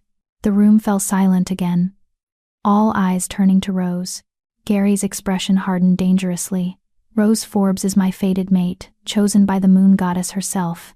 Anyone who questions that can examine the mark personally if they're brave enough to risk touching my mate without permission." The threat was clear. The younger Alpha paled and looked away. "Show them," Gary said quietly to Rose. "Let them see." Rose's heart hammered, but she shifted Luna to one arm and extended her wrist, displaying the black lines of the mate mark clearly. The Alphas leaned forward, studying the mark. Rose heard gasps, murmurs of recognition, and from some grudging acceptance. "It's genuine," the older Alpha said finally. "I've seen the ancient texts. That's the Alpha King's mate mark, no question. The moon goddess has chosen, but she's an Omega." The younger Alpha protested weakly. "How can an Omega be fit to stand beside? Are you questioning the moon goddess's judgment?" Gary's voice was silk over steel. "Because that sounds dangerously close to blasphemy." The younger Alpha shut his mouth with an audible click. "Rose Forbes saved my daughter's life," Gary continued. "Found her dying in the snow and brought her back from the edge of death. She's proven herself brave, compassionate, and resourceful. Her rank means nothing compared to her character. And anyone who can't see that isn't worthy of a seat in this council. The declaration hung in the air like a gauntlet thrown. Several alphas nodded slowly. Others looked skeptical but said nothing. And a few Rose noted with growing unease looked actively hostile. Now, Gary said, moving on with brutal efficiency. Let's discuss strategy. I've prepared intelligence reports on known Brotherhood activity in each of your territories. Commander Eastman will distribute them. I want responses within 48 hours on what actions you're taking to address these threats. Carrie stepped forward and began handing out tablets to each alpha. As she moved through the room, Rose noticed one alpha in particular, watching her with unusual intensity. Female. Maybe in her late 30s, with blonde hair pulled back in a severe bun and ice-blue eyes that reminded Rose uncomfortably of Maxine. But where Maxine's gaze held calculation, this alpha's eyes held something colder. Contempt. Rose felt her wolf bristle at the unspoken challenge. Alpha King, the blonde woman said, her voice carrying through the chamber. I have a question about the security breach that allowed your daughter to be taken. How can we trust the protocols you're recommending when your own hall was compromised? Gary's expression didn't change, but Rose felt him tense beside her. That's a fair question, Alpha Doris. The breach is under investigation. We believe it was an inside job, someone with knowledge of our security systems. And have you identified the traitor? Doris pressed. Not yet. But we will. Interesting. Doris leaned back in her chair, a small smile playing at her lips. Because from where I'm sitting, the timing is rather convenient. Your daughter goes missing, and Omega from a minor pack conveniently finds her. Said Omega, receives your mate mark under mysterious circumstances. And now she sits in the Alpha King's chair, with access to your most sensitive information and your most precious treasure. Rose's blood ran cold as she realized what Doris was implying. Choose your next words very carefully, Alpha Doris, Gary said, his voice dropping to a deadly growl. But Doris wasn't backing down. I'm simply suggesting that perhaps we should investigate all possibilities, including the possibility that the Omega herself is working with the Brotherhood, that this entire thing, the kidnapping, the mate mark, her presence here is part of their plan. The chamber erupted into chaos. Half the alphas shouted denials. The other half demanded answers. And through it all, Doris sat with that same cold smile, watching Rose like a predator sizing up prey. Gary shot to his feet, and the sheer force of his alpha dominance slammed into the room like a physical blow. Every wolf fell silent, several dropping to their knees under the weight of his power. My mate, Gary said with lethal precision, is not on trial here. She is not under investigation. She is not subject to your suspicions or accusations. Rose Forbes saved my daughter's life at great personal risk. The moon goddess marked her as mine. And I will not tolerate anyone in this council questioning her loyalty or integrity. Is that clear? No one spoke. I asked a question, Gary roared. Is that clear? Yes, Alpha King, the alphas chorused. All except Doris, who met Gary's glare with defiant eyes. Of course. Alpha King, she said smoothly. I meant no offense. I'm simply being thorough. You're being insubordinate, Gary corrected. And you're dismissed from this meeting. Get out. Doris's eyes widened. You can't. I'm the Alpha King. I can do whatever I want. Gary pointed to the door. Leave. Now. Before I have Commander Eastman remove you forcibly. For a moment, Rose thought Doris might argue, might push back and force a confrontation. But then the Alpha stood with rigid dignity and walked toward the exit, her heels clicking against the marble floor.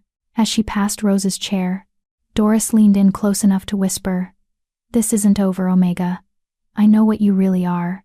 Then she was gone, the doors closing behind her with a resounding boom. Rose sat frozen. Luna clutched against her chest, her heart racing. What did Doris mean? What did she think Rose was? And more importantly, why did Rose have the terrible feeling that she'd just made a very dangerous enemy? Chapter 7. Secrets Buried in Snow. The meeting continued for another 2 hours after Doris's dramatic exit, but Rose barely heard any of it. Her mind kept replaying the Alpha's parting words. I know what you really are. What did that mean? Rose was an Omega.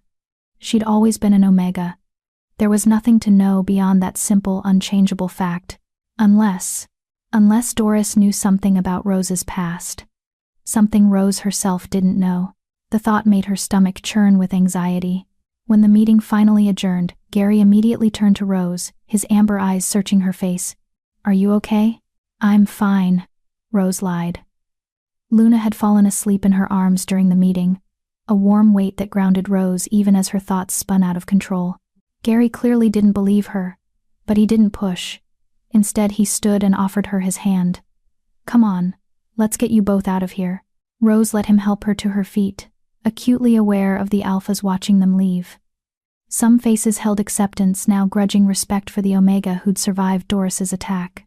Others remained skeptical, their eyes following Rose with barely concealed suspicion. And one face in particular made Rose's blood run cold. Lee Key stood in the back of the chamber, having somehow gained entry to observe the meeting. The head Omega's expression was twisted with such hatred that Rose actually stumbled. Gary's hand tightened on hers, steadying her. "Ignore her," he murmured. "She's nothing." But Lei didn't feel like nothing. She felt like a viper waiting to strike. Janice materialized at Rose's side the moment they exited the chamber. "Ma'am." "Alpha King. I've secured the route back to the private wing." "Good," Gary said. "Rose needs rest." "That meeting was a disaster," Rose finished quietly. "Doris practically accused me of being a Brotherhood spy in front of every Alpha in the North. And I shut her down," Gary countered. "No one believes her accusations, Rose.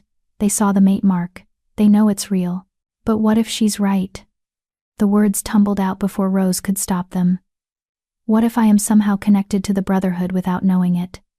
What if they used me?" "Stop." Gary turned to face her fully, his hands coming up to frame her face. "You're spiraling." Doris planted doubt, because that's what she does. "She's been a thorn in my side for years, always questioning my decisions, always pushing back against reforms. This is just her latest attempt to undermine my authority by attacking me," Rose said. "By attacking you," Gary agreed grimly. "Because she knows that hurting you hurts me. But I won't let her win. We're going to figure out what her agenda is, and we're going to stop her." Rose wanted to believe him, wanted to trust that everything would be okay. But Doris's words echoed in her mind. "I know what you really are." Back in her suite, Rose laid Luna in her crib and watched the baby sleep for a long moment. Such an innocent child, so small and vulnerable, and yet already caught up in conspiracies and power plays that could destroy her before she was old enough to understand them. "I won't let them hurt you," Rose whispered. "Whatever happens, I'll keep you safe." Luna stirred but didn't wake, her tiny hand curling into a fist against her cheek. Rose turned away from the crib and found Janice standing in the doorway, her expression troubled. "What is it?" Rose asked. Janice glanced toward the corridor, then stepped fully into the nursery and closed the door. "I need to tell you something. Something that might be important." Rose's pulse quickened. "Okay." "Alpha Doris Conley rules the Frostbite Pack on the northern border," Janice began. "She's been an Alpha for 15 years, ever since she challenged and killed her predecessor. She's ruthless, ambitious, and has never made a secret of her belief that the Northern Territories should return to the old ways, independent packs, no central authority, survival of the strongest. So she hates Gary," Rose said. "She hates what he represents," Janice corrected. "The consolidation of power, the protection of lower-ranked wolves, the idea that an Alpha King should care about things like fairness and justice. To Doris, strength is the only thing that matters. Compassion is weakness." "Why are you telling me this?" Janice met Rose's eyes directly. "Because Doris has a history of making wolves disappear when they become inconvenient. Rivals. Challengers. Wolves who know too much about her activities. And right now, you're very inconvenient to her plans." Rose felt ice slide down her spine. "You think she's going to try to kill me?" "I think she's going to try something," Janice said carefully. "And I think you need to be prepared. Don't go anywhere without me or another trusted guard. Don't accept food or drink from anyone you don't know. And if Doris, or any of her pack members approach you, get away immediately and alert the Alpha King." Rose nodded slowly, her mind racing. "Does Gary know about this?" He knows Doris is dangerous. But he might not realize how dangerous. She's very good at playing the political game, staying just on the right side of acceptable behavior while working behind the scenes to undermine him. Janice's expression hardened. Janice's. The Alpha King has been focused on external threats like the Brotherhood. He might not see the knife aimed at his back from inside the council. Then we need to warn him, Rose said. We will. But we also need proof. Accusations without evidence will just make Doris play the victim, claim you're paranoid, that you're trying to turn the Alpha King against his own council. Janice crossed her arms. We need to catch her in the act of whatever she's planning. Rose looked back at Luna's sleeping form. How do we do that? We start by figuring out what Doris meant when she said she knows what you really are, Janice said. Because that sounded less like a general insult, and more like she has specific information about you. Information she plans to use against you. Rose's hands clenched into fists. I don't have any secrets. I'm just an Omega from Blood Moon Pack. My parents abandoned me when I presented. I've spent the last 6 years doing menial labor. There's nothing interesting or important about my past. Maybe not, Janice said slowly.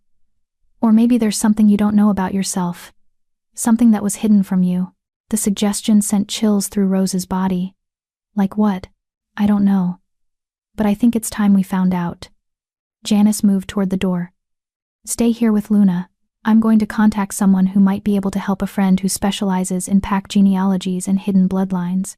If there's something unusual about your heritage, she'll find it. Janice, Rose called as the guard reached the door. Thank you. For protecting me. For believing in me. Janice smiled, a rare, genuine expression that transformed her stern face. You're the Alpha King's mate, Rose. That makes you family. And I protect family.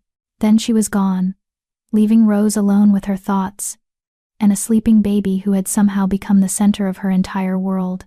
That night, Rose couldn't sleep. She lay in her enormous bed, staring at the ceiling, her mind churning through everything that had happened.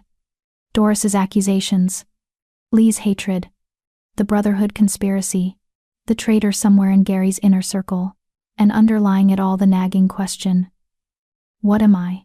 Around midnight, Rose gave up on sleep and padded quietly to the nursery. Luna was awake, her gold eyes reflecting the soft nightlight glow. But the baby wasn't crying, just watching the mobile spinning slowly above her crib. Can't sleep either? Rose whispered. She lifted Luna from the crib and settled into the rocking chair near the window. I don't blame you. Today was a lot. Luna made a soft cooing sound and grabbed Rose's finger. The mate mark pulsed with warmth. A constant reminder of the bond connecting Rose to Gary, to this child, to a life she'd never imagined possible. Your father thinks I'm brave, Rose told Luna quietly. But I'm not. I'm terrified. Terrified of messing this up. Of not being good enough for you. Of letting you down when you need me most. Luna's eyes seemed to focus on Rose's face with that too intelligent gaze. I never had a family, Rose continued.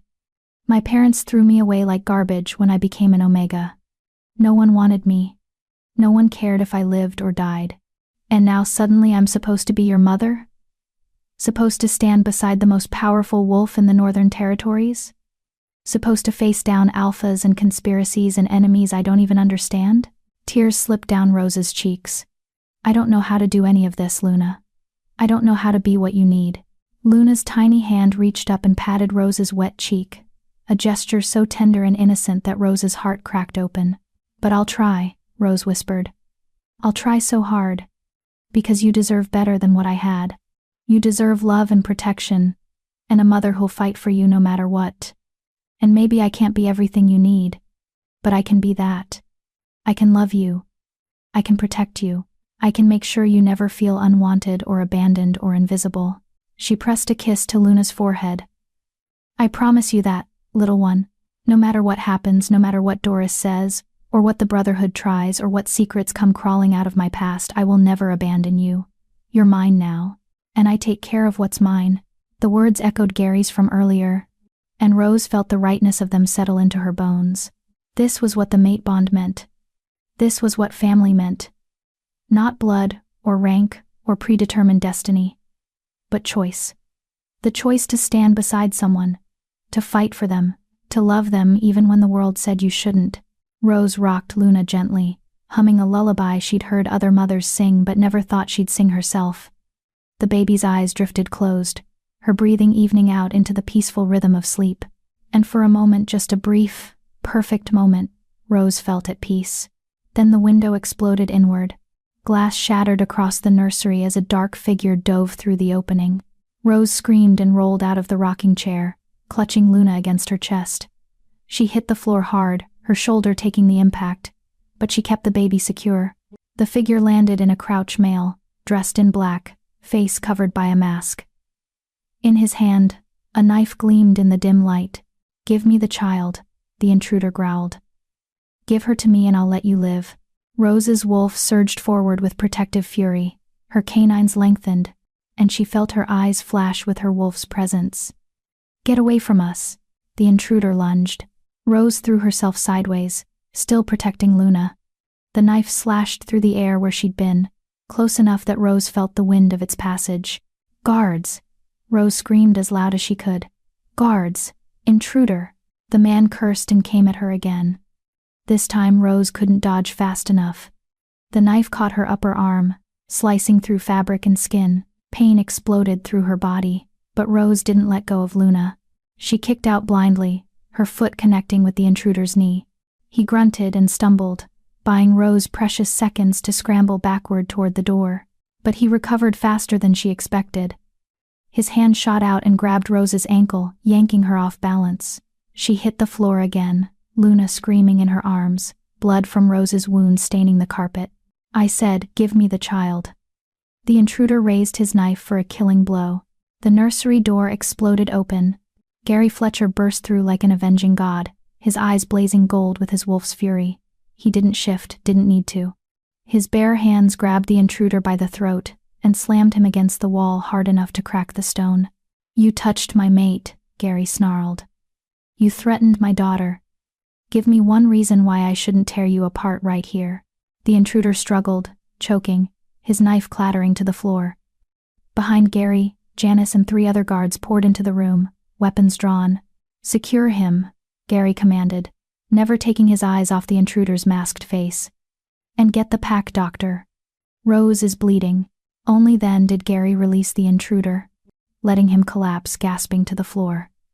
The guards immediately swarmed him, binding his hands and yanking off his mask. Rose didn't recognize the face revealed young, maybe mid-20s, with cold eyes and a mouth twisted in a sneer. "Who sent you?" Gary demanded, kneeling beside Rose and gently checking her wound. His hands were surprisingly gentle despite the rage still rolling off him in waves. "Who ordered you to take my daughter?" The intruder spat blood and smiled. "You'll never stop us, King. The Brotherhood is everywhere.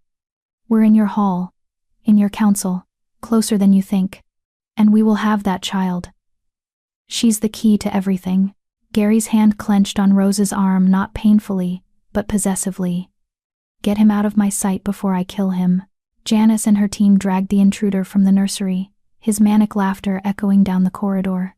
Then Gary turned his full attention to Rose, his amber eyes swept over her, cataloging injuries, assessing damage. "Are you hurt anywhere else?" "Just my arm," Rose managed. Luna was still crying in her grip, and Rose tried to soothe the baby even as her own wound throbbed with pain. "Luna's fine. I kept her safe. You did more than that." Gary gently took Luna from Rose's arms and passed her to Dawn, who'd appeared in the doorway. Then he swept Rose up into his arms, as if she weighed nothing. "You fought off an assassin while protecting an infant. You're a goddamn hero." Rose wanted to argue, wanted to point out that she'd barely survived, that the intruder would have killed her if Gary hadn't arrived. But exhaustion and shock were crashing over her in waves, and she found herself sagging against Gary's chest. "I've got you," Gary murmured into her hair. "You're safe now. I've got you." He carried her out of the nursery, past guards who were already securing the broken window and examining the room for evidence. Down the corridor to what Rose dimly recognized as Gary's personal suite, the Alpha King's bedroom. Gary laid her on his massive bed and immediately began examining her wounded arm. The cut was deep but not life-threatening. Blood had soaked through her nightgown sleeve, turning the fabric dark. "The doctor's on his way," Gary said, his voice tight with barely controlled rage. "But I'm going to clean this first. It's going to hurt." "I don't care," Rose said. She was still shaking, adrenaline making her muscles twitch. "Luna is Luna. Luna is with Dawn and surrounded by guards. She's safe." "You saved her, Rose. You saved my daughter." Gary pressed a clean cloth against her wound, and Rose hissed at the sting. "I'm sorry. I should have had more security on your suite. Should have anticipated." "You can't be everywhere at once," Rose interrupted. "And the intruder was right. The Brotherhood is in your hall. They knew which room was the nursery, knew the guard rotation, knew exactly when to strike." Gary's jaw clenched. "Which means our traitor is someone with access to sensitive information. Someone close enough to know the layout of the private wing. Someone on your council," Rose said quietly. "Maybe even someone who was at today's meeting." Their eyes met, and Rose saw the same terrible conclusion reflected in Gary's amber gaze. "Doris," they said in unison. The pack doctor arrived and stitched Rose's wound with efficient competence, gave her something for the pain, and declared she'd be fine with rest. But Rose couldn't rest, couldn't stop replaying the attack in her mind. After the doctor left, Gary dismissed all the guards except Janice, who took up a position outside his bedroom door. Then he sat on the edge of the bed and took Rose's uninjured hand in both of his. "I need to tell you something," Gary said quietly. "Something I should have told you before." Rose's heart sank. "What?" "After Sarah died, after I lost my mate and almost lost Luna in childbirth, I swore I'd never let anyone get close again. Never risk that kind of pain. I threw myself into ruling, into making the territories safe, into anything that would distract me from the grief." Gary's thumb traced circles on Rose's palm. "And then you appeared, bearing my mate mark, proving that fate had other plans, that I wasn't done living, wasn't done loving, wasn't done hoping for something beyond duty and responsibility." Rose's throat tightened. "Gary, but I also knew," he continued, "that being my mate would make you a target, that the enemies I've made would see you as a weakness to exploit. I knew it, and I still brought you here. Still claimed you publicly. Still put you in danger." "That's not your fault," Rose protested. "Isn't it?" Gary's eyes were haunted. "That intruder came for Luna. But he was willing to kill you to get to her. And if I hadn't reached you in time, if I'd been even 30 seconds slower..." He cut himself off, his voice breaking. Rose reached up with her good arm and cupped his face, forcing him to meet her eyes. "But you weren't. You got there in time. You saved us. And I'm not going anywhere, Gary. I told you I'd fight for Luna. For you, I meant it. Even knowing what it costs?" Gary asked. "Even knowing you might die because of this bond? Especially knowing that," Rose said fiercely. "Because for the first time in my life, I have something worth dying for. Someone who sees me as more than worthless. Someone who makes me feel like I matter." Gary's forehead pressed against hers, and Rose felt the shudder run through his powerful body. "You matter more than you know. More than I can put into words. And I swear to you, Rose Forbes, I will find every wolf who wants to hurt you, every conspirator, every traitor, every Brotherhood member who thinks they can take what's mine, and I will make them pay in blood." The promise was dark and violent, and absolutely sincere, and Rose believed every word. "First, we need to prove Doris is involved," Rose said practically. "We need evidence." "Janice is working on that," Gary said. "She has contacts investigating Doris's pack, looking for Brotherhood connections. And the intruder we captured, he'll talk eventually. They always do." "What did he mean when he said Luna is the key to everything?" Rose asked. Gary pulled back slightly, his expression troubled. "I don't know. But it's the second time someone said that. The Brotherhood isn't just trying to kill Luna out of revenge. They need her for something, and until we figure out what, she's in constant danger. Then we don't let her out of our sight," Rose said simply. "We protect her together." Gary smiled, a real smile that transformed his face from stern ruler to the father and mate he was beneath the crown. "Together. I like the sound of that." He leaned down and kissed her. Not the gentle forehead kisses he'd been giving her, but a real kiss, claiming and tender and full of promise. The mate bond flared between them, golden warmth that chased away the darkness and fear. When they finally pulled apart, Rose was breathless and her heart was racing for entirely different reasons than terror. "Stay here tonight," Gary said quietly. In my bed. Let me keep you safe. Rose nodded, suddenly exhausted down to her bones. What about Luna? Dawn is bringing her here. She'll sleep in the crib I had moved into my room earlier today. Gary helped Rose settle against the pillows, careful of her injured arm. From now on, we're a family unit. You, me, and Luna. All in the same quarters where I can protect you both. Rose felt tears prick her eyes, happy tears this time. A family, Gary confirmed. He pressed another kiss to her forehead. Now rest. You've earned it. I'll stay awake and keep watch. Rose wanted to argue, wanted to insist she could help stand guard. But the pain medication was kicking in, and exhaustion was pulling her under like a dark tide. The last thing she saw before sleep claimed her was Gary's face, fierce and protective, and full of a love so intense it took her breath away. I'm home, Rose thought as consciousness faded. Finally, I'm home. But in the shadows of the King's Hall, Doris Conley smiled as she received the report of the failed assassination attempt. Good. Let the Omega think she was safe. Let her believe Gary's protection was enough. Soon enough, she'd learn the truth. Some secrets couldn't be buried forever. And Rose Forbes's secret, the one Doris had spent weeks uncovering, was about to destroy everything. Chapter 8. The Bloodline That Refused to Die. Rose woke to sunlight streaming through unfamiliar windows and the sound of Luna's happy babbling. For a moment, she was disoriented. This wasn't her suite. The bed was bigger, the ceiling higher, the scent surrounding her distinctly masculine, pine and snow, and something uniquely Gary. Memory crashed back. The attack. The intruder. Gary carrying her to his bedroom and promising to keep her safe. Rose sat up carefully, mindful of her injured arm. The wound throbbed dully, but the pain medication had done its job. She was sore, but functional. Across the room, Gary sat in a chair near Luna's crib, the baby in his arms. He was shirtless, his powerful torso marked with scars that told stories of battles won and survived. And he was smiling, genuinely smiling, as Luna grabbed his finger and tried to stuff it in her mouth. Good morning, he said when he noticed Rose watching. How are you feeling? Like I got stabbed and then passed out in the Alpha King's bed, Rose said. Then her eyes widened. I mean, not that I didn't mean to imply. Gary's smile widened into a grin. Relax. You're my mate. You're exactly where you belong. He stood and carried Luna over to the bed, then sat beside Rose. And you're allowed to be in my bed anytime you want. In fact, I insist on it from now on. You and Luna both stay here where I can protect you. Rose felt heat rise in her cheeks, but she didn't argue.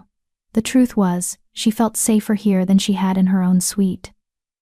Being close to Gary made her wolf content in a way nothing else did. Luna reached for Rose, and Gary carefully handed the baby over. The infant settled against Rose's chest with a contented sigh, her gold eyes blinking sleepily. She slept well, Gary said. Better than she has in weeks, actually. Dawn thinks it's because she can sense you nearby. Feels secure. She's not the only one, Rose admitted quietly. Gary's hand found hers, their fingers intertwining. The mate mark on Rose's wrist pulsed with warmth where their skin touched. I meant what I said last night. You're not alone anymore. Whatever comes next, we face it together. Before Rose could respond, a sharp knock interrupted them. Alpha King, Janice's voice came through the door. I have news. It's urgent. Gary stood immediately, his entire demeanor shifting from tender mate to commanding Alpha King. Come in. Janice entered, her expression grim. In her hands, she carried a tablet and a manila folder. We got the intruder to talk. Took most of the night. But Commander Eastman's interrogators are very persuasive. What did he say? Gary demanded. The attack was ordered by the Brotherhood, specifically by someone he knows only as the Voice, the Brotherhood's leader. But there's more. Janice glanced at Rose, and something flickered in her dark eyes. Concern. Sympathy. The Voice didn't just want Luna. They wanted information about Rose. Specifically, they wanted to know if she'd started manifesting any unusual abilities. Rose felt her blood run cold. What kind of abilities? That's what we need to figure out. Janice handed the tablet to Gary. Because the intruder also said something very interesting. He said the Brotherhood has been searching for someone like Rose for years. Someone with her bloodline. What bloodline? Gary's voice was sharp. Rose is an Omega from Blood Moon Pack. There's nothing special about. That's what I thought too. Janice interrupted. Until I had my contact dig into Rose's genealogy. She opened the manila folder and spread several documents across the bed. Rose, what do you know about your parents? Rose's throat tightened. Not much. They gave me up when I presented as an Omega, left me at the Pack orphanage with nothing, no explanation, no family history. Just a note saying they couldn't keep a daughter who'd brought shame to their family. What were their names? Janice asked gently. Thomas and Margaret Forbes. They were both betas in Blood Moon Pack. Or at least, that's what I was told. Janice and Gary exchanged loaded glances. What? Rose demanded. What aren't you telling me? Janice pulled out a document, an official-looking certificate with elegant script. This is your birth certificate, the original, not the modified version that was filed with Blood Moon Pack records. Rose took the document with shaking hands. The names in the parents section made her breath catch. Mother, Margaret Forbes Beatty. Father, unknown. I don't understand, Rose whispered. Thomas Forbes isn't my father. Thomas Forbes isn't listed on your original birth certificate, Janice said carefully. Which suggests your mother had an affair, or was involved with someone she couldn't publicly acknowledge. Someone whose identity needed to be hidden. Why would she hide it? Rose asked.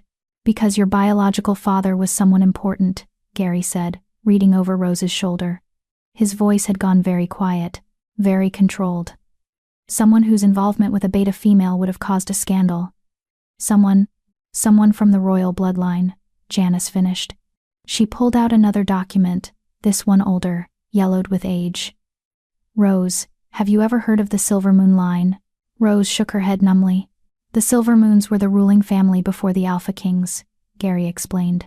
His hand had tightened on Rose's shoulder, an anchor in the storm of revelations. 200 years ago, they were the most powerful wolves in the Northern Territories. They had gifts, abilities that went beyond normal wolf traits. Enhanced healing, prophetic dreams, the ability to influence other wolves through will alone. But they died out, Janice continued. Or so everyone believed. The last known Silver Moon was killed in the wars that led to Balthazar becoming the first Alpha King. The bloodline was declared extinct. But it wasn't, Rose breathed, understanding dawning with horrible clarity. You think I'm descended from the Silver Moons? We don't think, Janice said quietly. We know. She placed a final document in Rose's hands, a DNA analysis report. I had your blood tested, compared it against samples from historical Silver Moon artifacts. The match is 98% certain. You carry their bloodline, Rose. You're one of the last living descendants of the royal family. The room spun. Rose clutched Luna tighter, her injured arm screaming in protest. But she barely felt it past the roaring in her ears. That's impossible, Rose said. I'm an Omega. I'm nobody. I can't be. You presented as an Omega, because that's what often happens with diluted royal blood, Gary said. His voice was gentle but firm. The Silver Moons were alphas, powerful, dominant alphas. But when their bloodline mixed with beta or lower genetics over generations, the offspring sometimes presented as Omegas. It's a defense mechanism. A way for the bloodline to survive undetected. The Brotherhood knows this, Janice added. That's why they're hunting you. The Silver Moon bloodline had the potential to challenge the Alpha King's authority. If someone with Silver Moon blood fully manifested their powers, they could overthrow the current regime, Gary finished. His jaw clenched. They could rally wolves who believe in the old ways, who think the Silver Moons should have remained in power instead of being conquered by the Alpha Kings. Rose felt like she might be sick. So the Brotherhood wants to use me? To put me on some kind of throne? Not you, Janice said carefully. Luna. The name hung in the air like a death sentence. Gary went very, very still beside Rose. Explain. Think about it, Janice said. Luna is the Alpha King's daughter. She carries your bloodline, which is the strongest in the Northern Territories. But when the mate bond formed between you and Rose, something changed. The mark appeared not just because of romance or fate, but because Luna's bloodline recognized Rose's bloodline. called out to it. You're saying Luna has Silvermoon blood? Gary's voice was dangerous now. Through the mate bond? I'm saying Luna might be the first wolf in 200 years to carry both the Alpha King bloodline and the Silvermoon bloodline, Janice said. The intruder said she was the key to everything. This is why. She's the bridge between the old power and the new. And whoever controls her, whoever shapes her as she grows, could control the future of every pack in the Northern Territories. Rose looked down at the baby sleeping peacefully in her arms. Sweet, innocent Luna, who had no idea she'd just become the most valuable wolf in existence. They'll never stop coming for her, Rose whispered. The Brotherhood, Doris, anyone who wants power, they'll hunt her forever. Yes, Gary said simply. They will. Which is why we need to move first. Need to figure out who the Brotherhood's leader is and eliminate the threat before Luna is old enough to be used as a pawn. But how? Rose asked. We don't even know who the voice is. Actually, Janice said slowly, I might have a lead on that. Both Gary and Rose turned to stare at her. Janice pulled up something on her tablet and turned it to face them. After the intruder mentioned abilities, I started thinking. The Silvermoons were known for their prophetic dreams, the ability to see possible futures. Rose, have you ever experienced anything like that? Dreams that felt too real? Visions of things that hadn't happened yet? Rose opened her mouth to say no, then stopped. She had been having dreams. Strange, vivid dreams that she dismissed as stress and exhaustion. Dreams of wolves she didn't recognize, of battles that hadn't been fought, of Luna, older, with silver light pouring from her eyes as she stood before an army. Maybe, Rose admitted, but they're just dreams, nightmares from all the stress. Describe them, Gary commanded gently. So Rose did. She told them about the recurring dream of a female wolf, with platinum blonde hair and ice blue eyes, not Maxine, but someone who looked similar. Someone who stood in a room full of shadows and gave orders to figures Rose couldn't quite see. Someone whose voice sent chills down Rose's spine even in sleep. As she spoke, Janice pulled up a photograph on her tablet. Is this the woman from your dreams? Rose looked at the image and felt her blood turn to ice. It was Doris Conley. That's her, Rose breathed. That's the woman I keep seeing. She's always surrounded by shadows, always giving orders, always talking about. Rose stopped abruptly, memory crystallizing. About what? Gary pressed. About the Omega who would ruin everything, Rose said quietly. About how I needed to be eliminated before I could awaken, before I could remember what I was and challenge her plans. She looked up at Gary, horror dawning. It wasn't just a dream, was it? I was seeing the future. Seeing Doris planning my death. Or seeing the present, Janice said grimly. Prophetic dreams don't just show the future, they sometimes show what's happening right now in places you can't physically see. Rose, I think you've been unknowingly using your Silvermoon abilities to spy on the Brotherhood. And Doris is the voice. The revelation landed like a bomb. Gary was on his feet immediately, his phone already in his hand. Commander Eastman, assemble a team. We're arresting Alpha Doris Conley on charges of treason and conspiracy. Do it quietly, but do it now. I want her in custody within the hour. He listened for a moment, his expression darkening. Then, what do you mean she's gone? Rose felt her stomach drop. When? Gary demanded. How long has she been missing? He listened again, then slowly lowered the phone. His amber eyes met Rose's, and she saw fear there for the first time since they'd met. Doris left the hall 3 hours ago, Gary said quietly. Claimed she was returning to her territory. But her vehicle never arrived at Frostbite Pack lands. She's vanished. And according to Carrie's scouts, she took 12 of her most loyal warriors with her. She knows we're onto her, Rose said. She knows I've been seeing her in my dreams. Knows we figured out she's the voice. Which means she's going to accelerate her plans, Janice said. Whatever the Brotherhood was building toward whatever they need Luna for, they're going to try to take her now, before we can stop them. Gary turned to face Rose fully. I need you to do something, and you're not going to like it. Rose's grip tightened on Luna. What? I need you to try to dream again. Deliberately. Use whatever gift you have to find Doris, to see where she's hiding, what she's planning, who else is working with her. Gary's expression was torn between protective mate and desperate Alpha King. I know it's dangerous. Know that if Doris realizes you're watching her, she might be able to hurt you somehow, but we're running out of time and options." Rose looked down at Luna, who had woken and was watching her with those two intelligent gold eyes.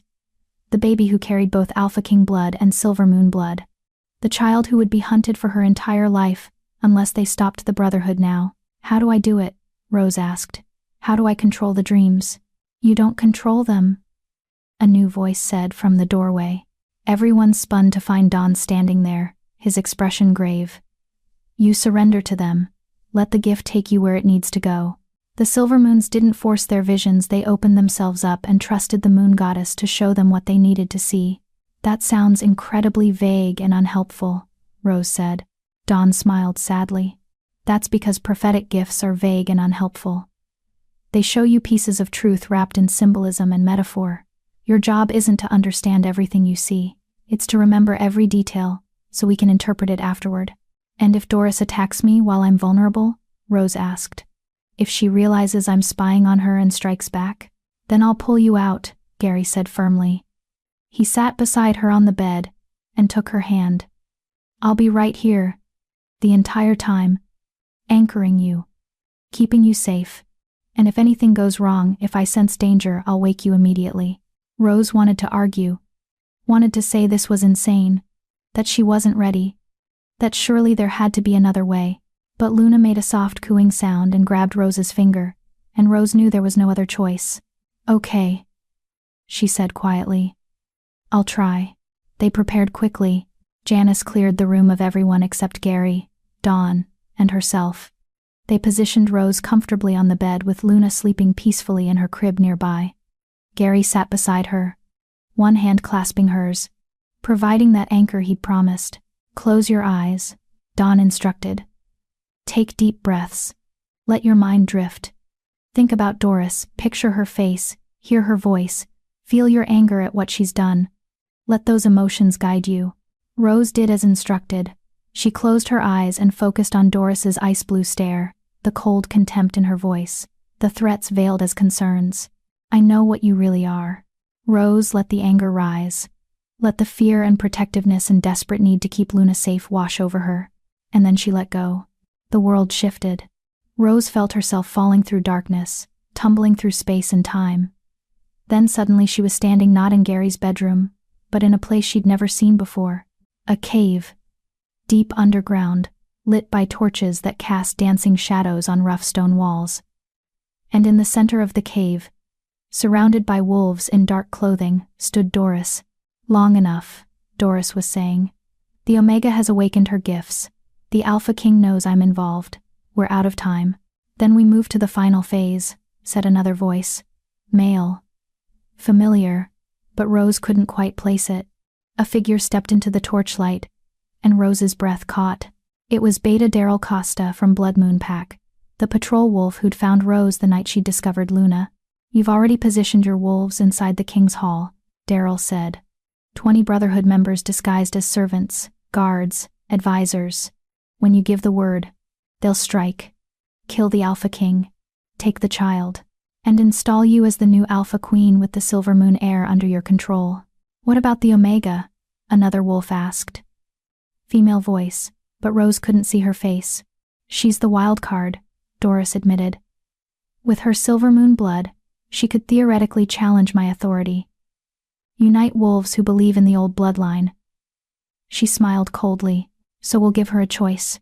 Join us and live as a figurehead queen while I hold the real power. Or refuse and watch her precious Luna die slowly while she's forced to observe." Rage surged through Rose. Her vision flashed red, and she felt her presence in the dream becoming more solid, more real. Doris's head snapped up.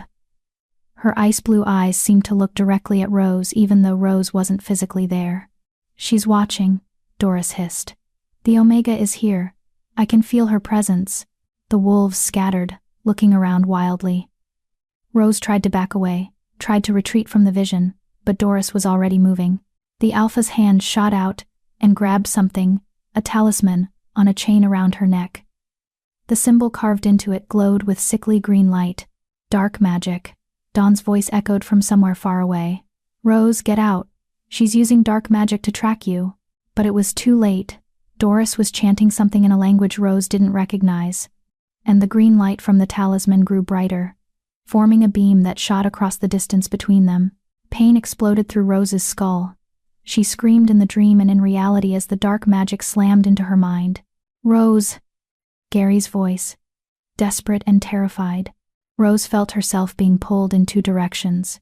Gary trying to wake her, Doris trying to trap her in the vision. The dark magic wrapping around her consciousness like chains. "You should have stayed hidden, little Omega." Doris's voice was inside Rose's head now. "Should have remained ignorant of what you are. Now you forced my hand. Now you die." The green light intensified. Rose felt it burning through her mind, seeking her connection to her physical body. If it found that connection, if it severed the thread linking her consciousness to her flesh, she would die. Her body would remain alive but empty, a shell with no soul to inhabit it. "No!" Rose screamed. She reached deep inside herself, past the pain and fear, searching for something, anything that could fight back. And she found it. Deep in her bloodline, buried under years of suppression and denial, was power, Silvermoon power. The gifts of her ancestors waiting to be claimed. Rose grabbed that power and pulled. Silver light exploded from her in the dream, and in reality, it slammed into Doris's dark magic like a tidal wave hitting a wall, shattering the green light and severing the connection. Doris screamed. "Impossible. You're an Omega. You can't." "I'm a Silvermoon," Rose snarled. Her voice in the dream echoed with power and authority she'd never felt before. "And you will not hurt my family." The silver light surged forward, and Rose felt the vision beginning to collapse. But before it did, she saw one more thing. A map on the cave wall, marking a location in the northern mountains, and written beneath it in Doris's handwriting, "Primary target, King's Hall. Secondary target, Blood Moon Pack. Final phase, dawn, 3 days." Then the dream shattered, and Rose was falling again back through darkness, back through space and time. Rose's eyes snapped open. She was back in Gary's bedroom, her body covered in sweat, her injured arm throbbing viciously. Gary was leaning over her, his face pale with fear, his hands gripping her shoulders. "Rose. Rose, can you hear me?" "I'm here," Rose gasped. "I'm okay." "I saw Gary. I saw everything," she told them. About Doris and Daryl, about the Brotherhood members already inside the King's Hall, about the plan to attack in 3 days, about the cave and the map and the dark magic Doris had tried to use to kill her, and about the silver light.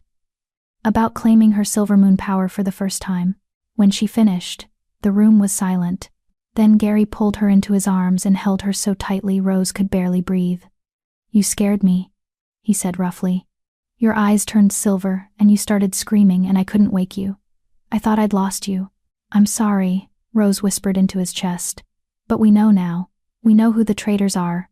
We know when they're going to attack. We can stop them." "Yes," Gary said. He pulled back, and Rose saw the transformation on his face from terrified mate to coldly furious Alpha King. "We can. And we will." He looked at Janice. "Round up every Brotherhood member Rose saw in her vision. Do it quietly. Use only wolves. I've personally vetted. I want them all in custody by nightfall." "And Daryl?" Janice asked. "Send word to Alpha Philip. Tell him he has a traitor in his pack. Tell him," Gary's jaw clenched. "Tell him the Blood Moon Alpha needs to be very careful about who he trusts." Janice nodded, and left to carry out her orders. Gary turned back to Rose. "You did it. You gave us the information we needed to end this. We still have to find Doris," Rose pointed out, "and stop whatever she's planning. We will. Because you're going to lead us right to her." Gary's smile was sharp and dangerous.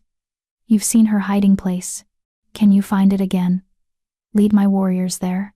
Rose thought about the cave, the torches, the feeling of being deep underground in the northern mountains.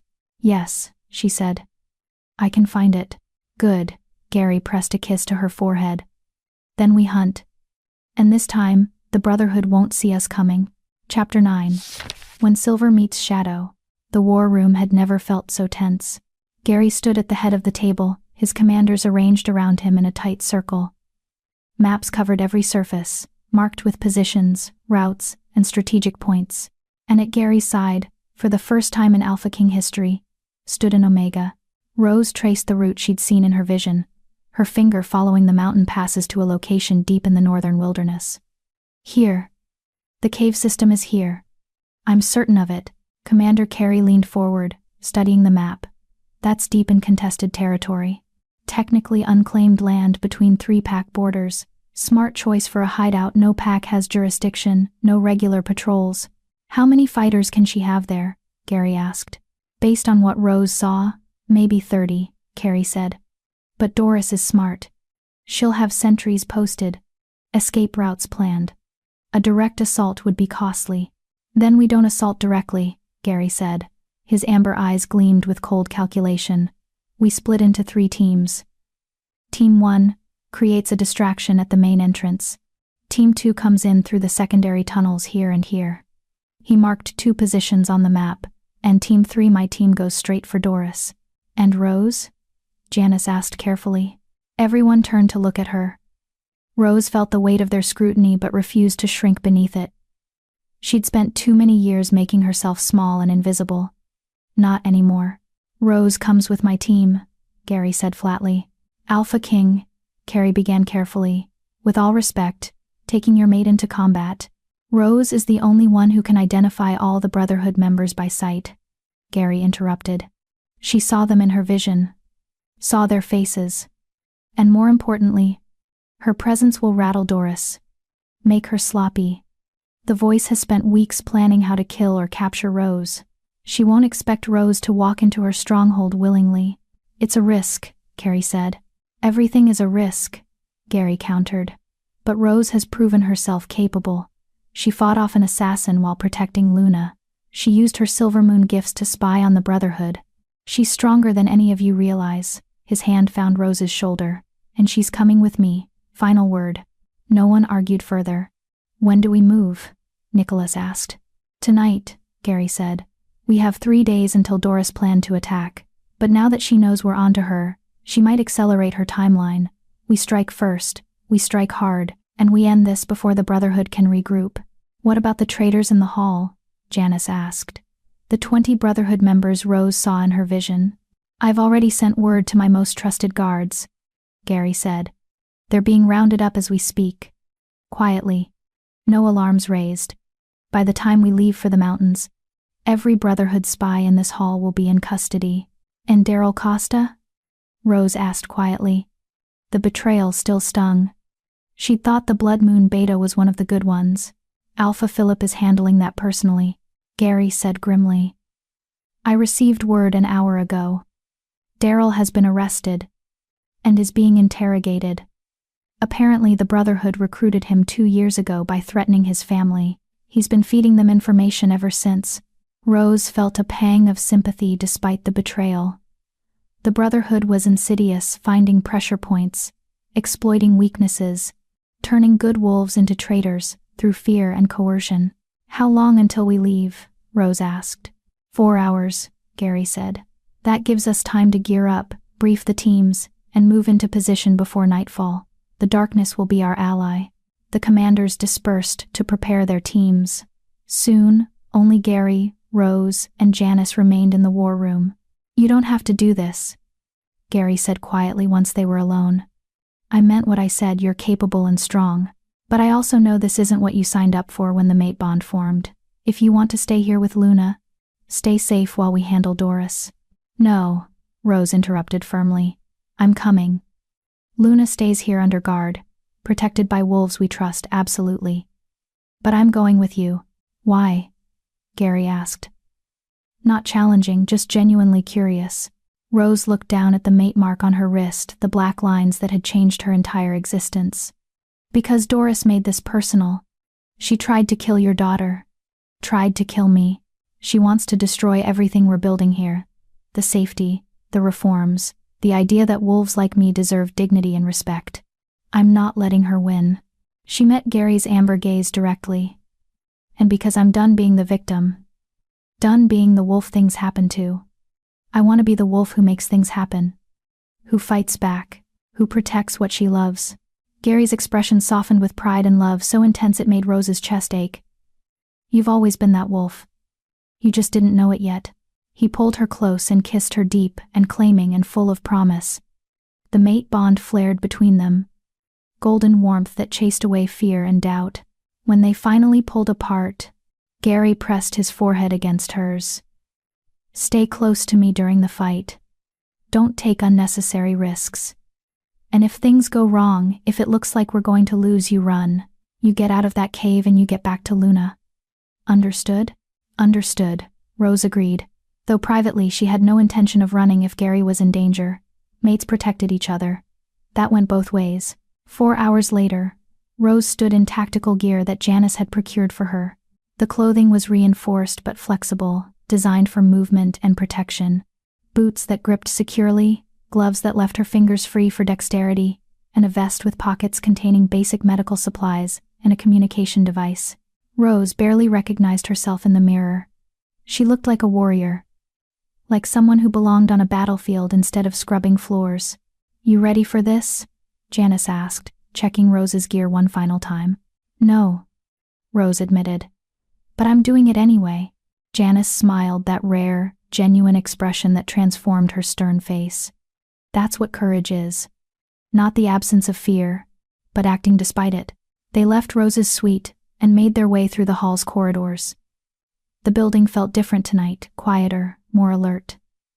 Guards stood at every junction, their eyes scanning constantly for threats. The 20 Brotherhood spies had been arrested without incident, but the air still hummed with tension. Luna was in the most secure location in the hall, a reinforced safe room deep underground, protected by Dawn and 6 of Gary's most loyal warriors.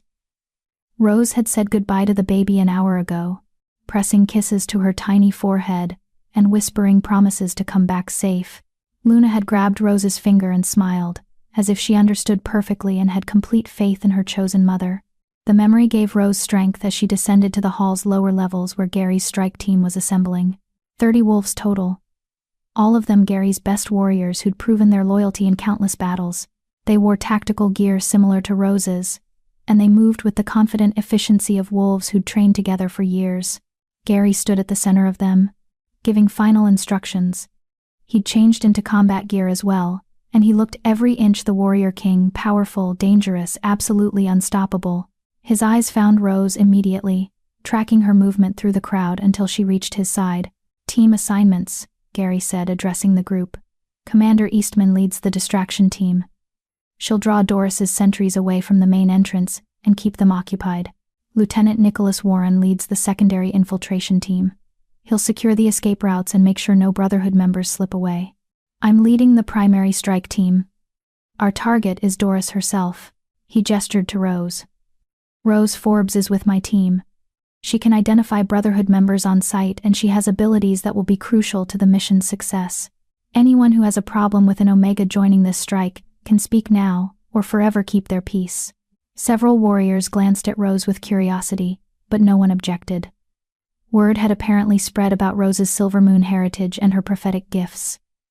Some wolves looked at her with newfound respect, others with wariness. Rose lifted her chin and met their gazes steadily. She belonged here. The mate mark on her wrist and the silver power thrumming in her bloodline said so. "Good," Gary said. "We move in 10 minutes. Check your gear, confirm your team assignments, and remember we're not just fighting for the Northern Territories tonight. We're fighting for the future, for the right of every wolf, regardless of rank, to live free from fear and tyranny. The Brotherhood wants to drag us back to the darkness. We're going to show them that the light is stronger." The warriors raised their fists in silent solidarity. Rose felt her wolf surge forward with fierce pride. This was her pack now, her family, her army, and together, they would win. The journey to the northern mountains took 3 hours.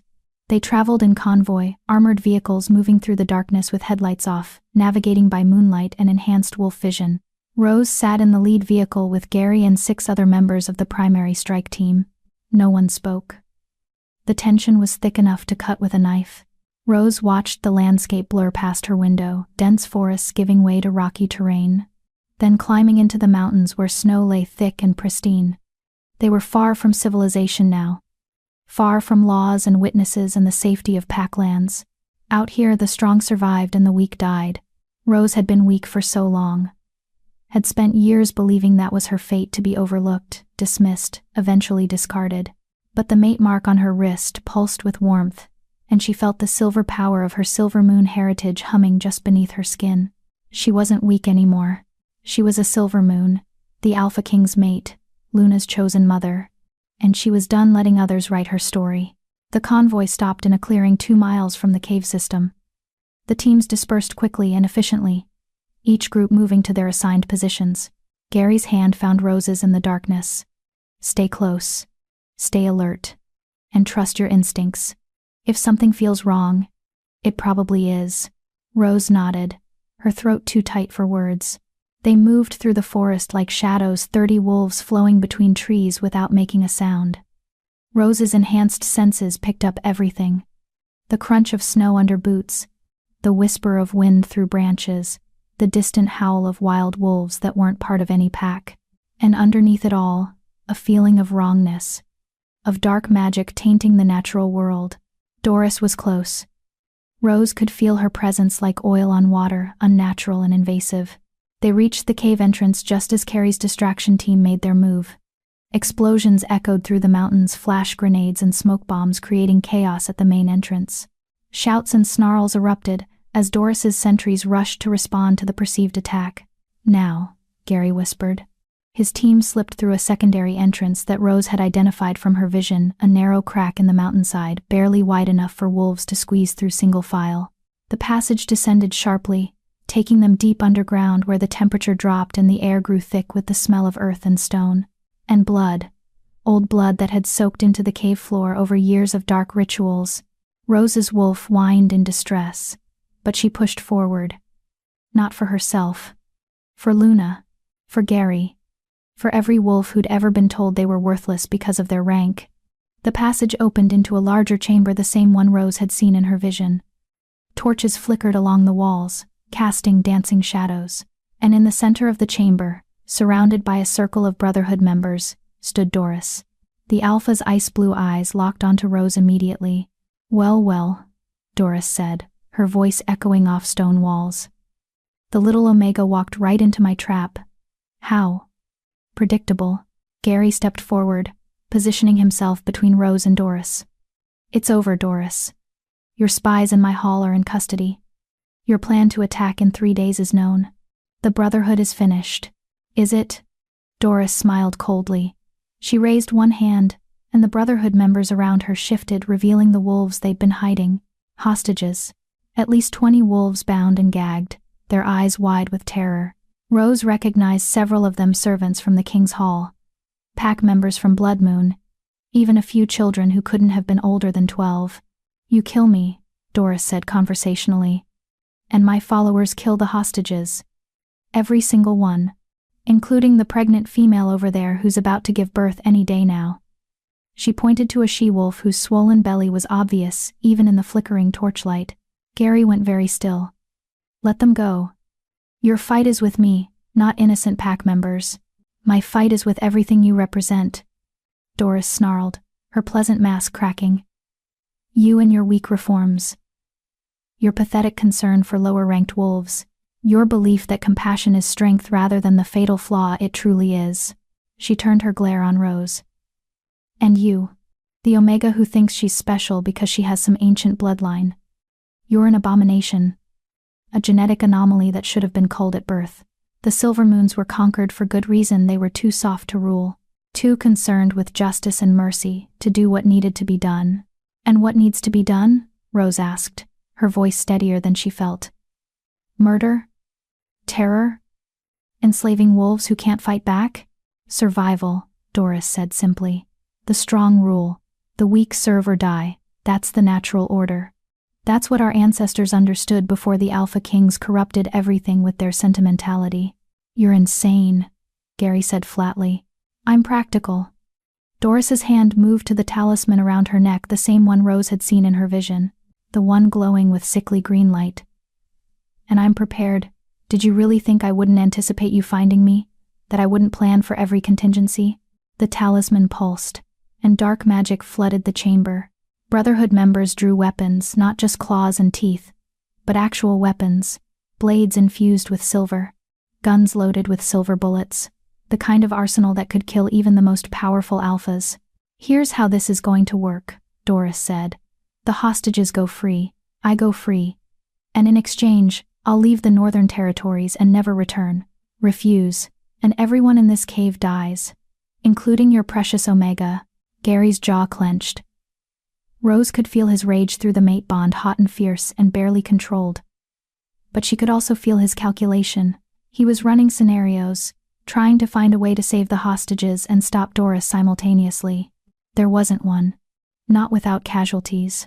Unless. Rose felt the silver power surge inside her bloodline. Felt it responding to the dark magic Doris wielded.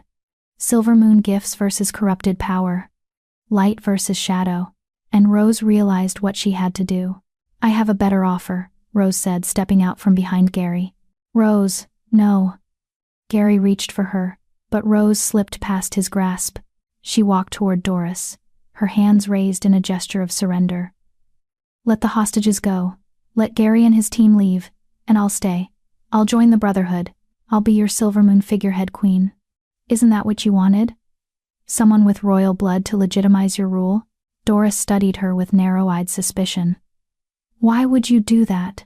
"Because those people don't deserve to die for your ambition," Rose said simply.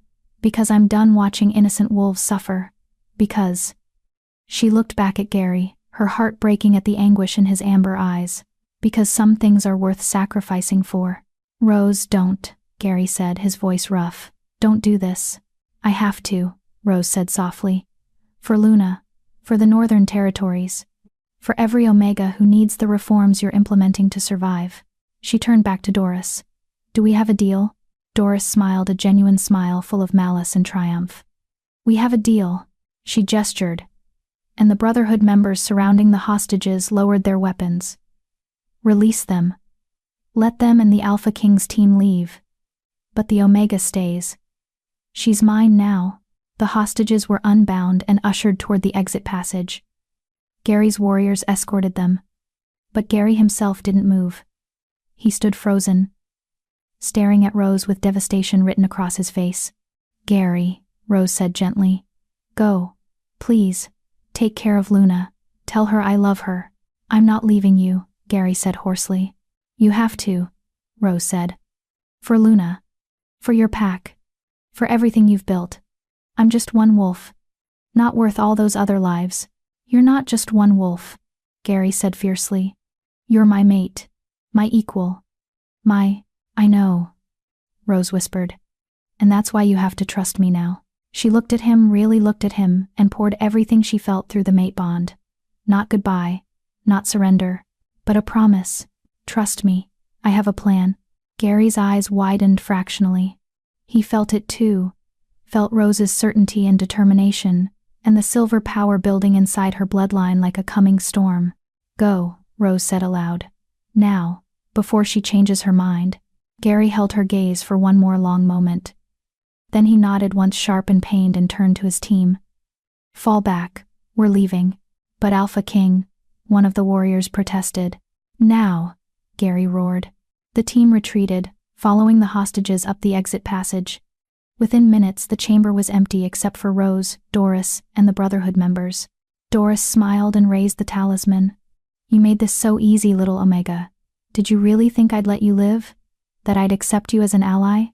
Dark magic flooded from the talisman, wrapping around Rose like chains. "No," Rose said quietly. "I thought you'd do exactly this." She stopped fighting the silver power inside her, stopped suppressing it, stopped being afraid of what she might become if she fully embraced her Silvermoon heritage, and she let it explode. Silver light erupted from Rose's body like a supernova. It slammed into Doris's dark magic and shattered it like glass. The talisman around Doris's neck cracked, green light sputtering and dying. The Alpha staggered backward, shock and fear replacing her smug confidence. "Impossible. You're an Omega. You can't." "I'm a Silvermoon," Rose said. Her voice echoed with power that made the cave walls tremble. "And you made a fatal mistake, Doris. You thought rank mattered more than bloodline. You forgot that my ancestors ruled these territories for thousands of years before the Alpha Kings ever existed. The silver light intensified. Rose felt her wolf surge forward, not weak and submissive anymore, but powerful and dominant. The Omega presentation had been a mask, a defense mechanism hiding the true strength of her bloodline, but the mask was gone now, and Rose Forbes was done hiding. Brotherhood members rushed forward to defend Doris, but the silver light expanded to meet them. Where it touched, wolves fell not dead, but unconscious. Overwhelmed by the sheer force of Silver Moon dominance, Doris shifted fully into her wolf form, a massive white wolf with ice-blue eyes. She lunged at Rose, jaws snapping for her throat. Rose didn't shift. Didn't need to. She raised one hand, and the silver light formed a barrier between them. Doris slammed into it and bounced back, snarling with rage. "You can't beat me," Doris growled. "I've trained for decades. I'm an alpha. You're nothing," Rose said quietly. "Nothing but a bully who mistook cruelty for strength, who thought dominating others made you powerful, who never understood that true power comes from protecting those weaker than yourself." The silver light pulsed, and Rose felt her consciousness expanding, felt herself connecting to something vast and ancient, the collective wisdom of every silver moon who'd come before her. Her ancestors reaching through time to lend her their strength. "You are worthy," they whispered. "You are strong. You are exactly what we always were, a shield for the vulnerable, a voice for the voiceless, a light in the darkness."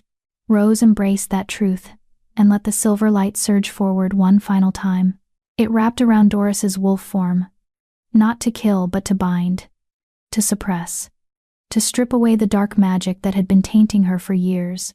Doris screamed, a howl of rage and terror that echoed through the caves. Then the white wolf collapsed, shifting back to human form. Unconscious, defeated, powerless. The chamber fell silent except for Rose's ragged breathing. She stood in the center of a circle of unconscious Brotherhood members, silver light still emanating from her body in soft waves. Every wolf in the cave had been neutralized without a single death. Footsteps pounded down the passage. Gary burst into the chamber, his warriors close behind. He'd heard the commotion and doubled back despite Rose's orders to leave.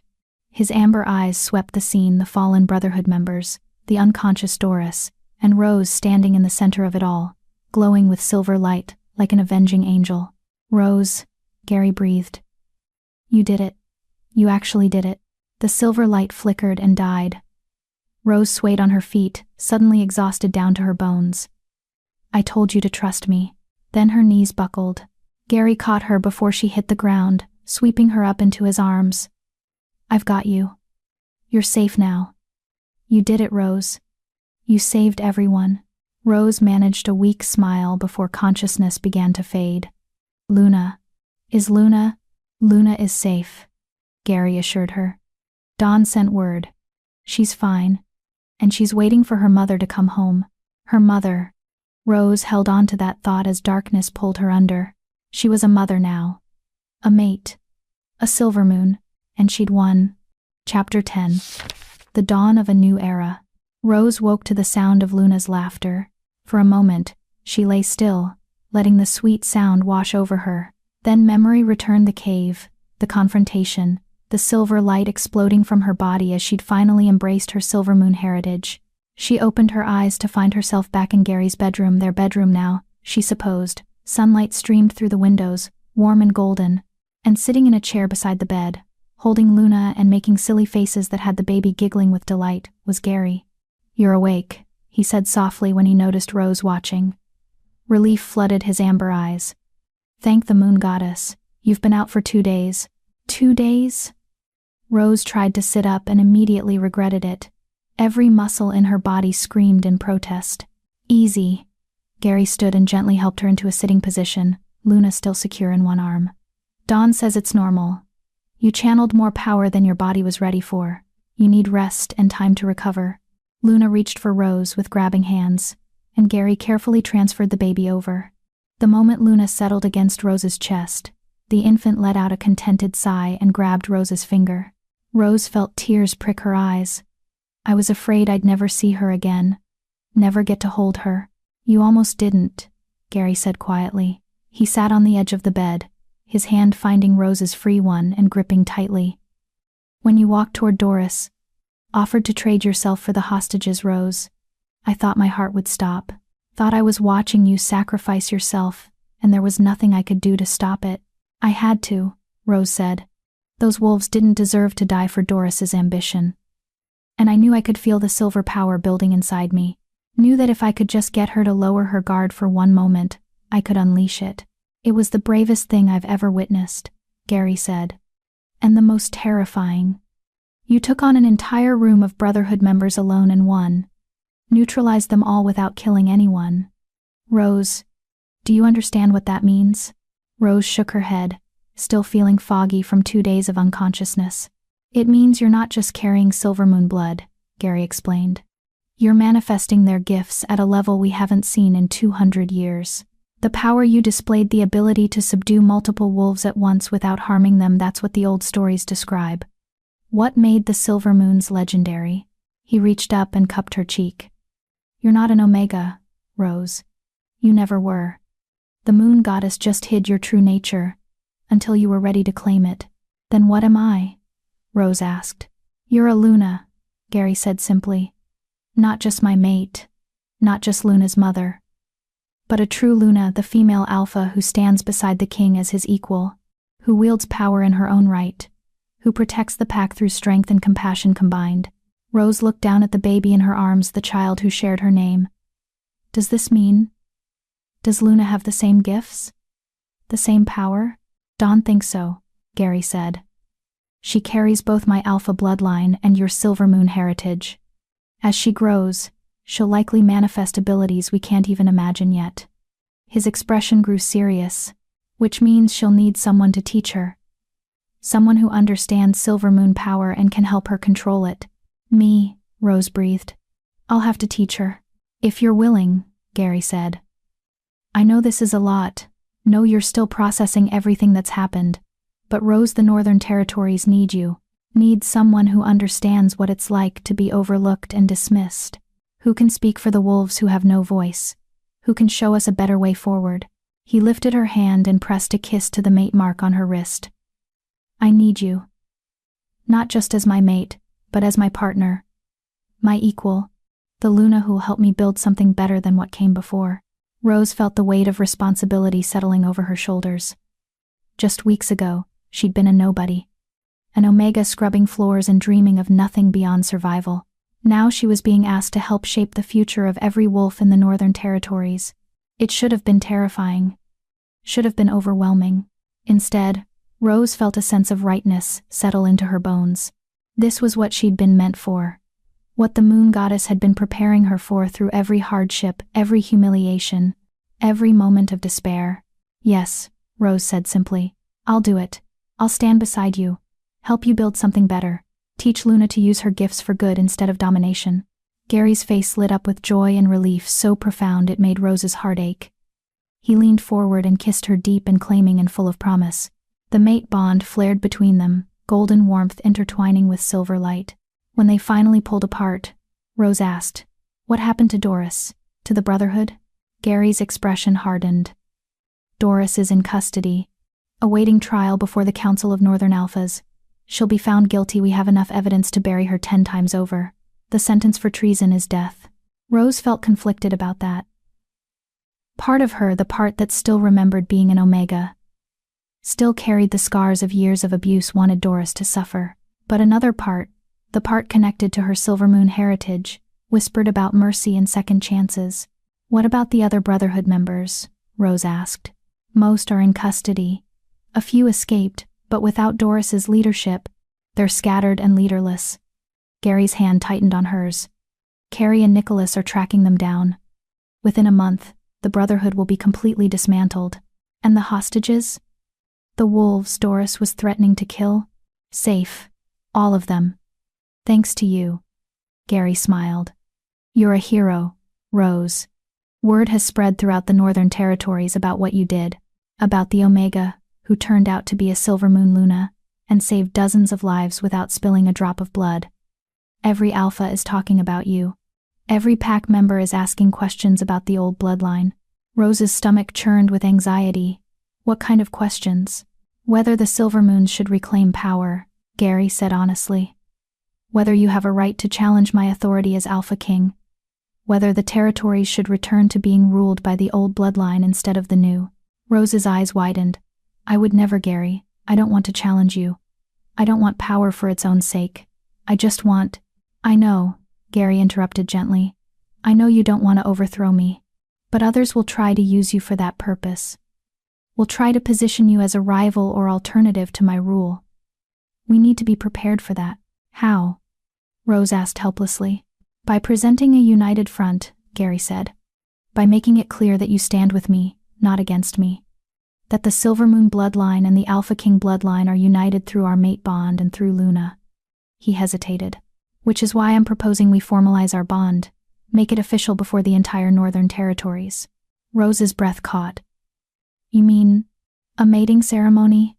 I mean a coronation, Gary corrected. Where you're formally recognized as my Luna and co-ruler, where every Alpha bends knee and acknowledges your authority as equal to mine. His amber eyes searched hers. I know it's fast. No, we've only known each other for a few weeks. But Rose, I don't need time to know you're the one I want beside me for the rest of my life. The mate bond already makes us permanent. This would just make it political as well as personal. Rose looked down at Luna, who was watching them with those two intelligent gold eyes. The baby who would grow up in a world shaped by the decisions Rose made today. What kind of world did Rose want for her? One where power came from domination and fear? Or one where strength was measured by how well you protected those weaker than yourself? When? Rose asked. Gary's face split into a grin. 2 weeks. Enough time to prepare, but not so long that our enemies can regroup and cause trouble. 2 weeks. Rose repeated. Then she smiled, a real smile that felt like sunshine breaking through storm clouds. Okay. Let's do it. Let's show the Northern Territories what real partnership looks like. The next 2 weeks passed in a whirlwind of preparation. Rose was fitted for ceremonial robes, not the traditional pure white of unmated Lunas, but silver fabric that shimmered in the light and honored her Silvermoon heritage. Seamstresses fussed over every detail while Rose stood still and tried not to fidget.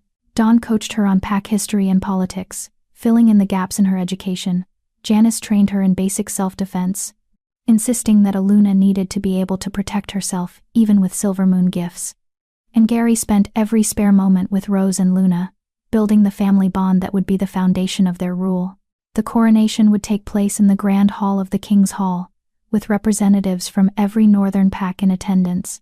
Alphas who'd once sneered at the idea of an Omega Luna would bow before Rose and acknowledge her authority. The irony wasn't lost on Rose. Weeks ago, she'd been invisible. Now she would be impossible to ignore. 3 days before the coronation, Rose received an unexpected visitor. Alpha Philip Bright requested a private audience, and Rose agreed to meet him in one of the hall's smaller sitting rooms.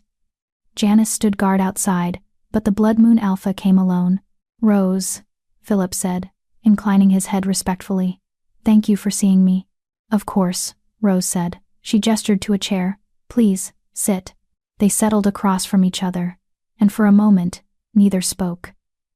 Then Philip said, I owe you an apology. Rose blinked in surprise. For what? For not protecting you better when you were in my pack, Philip said bluntly.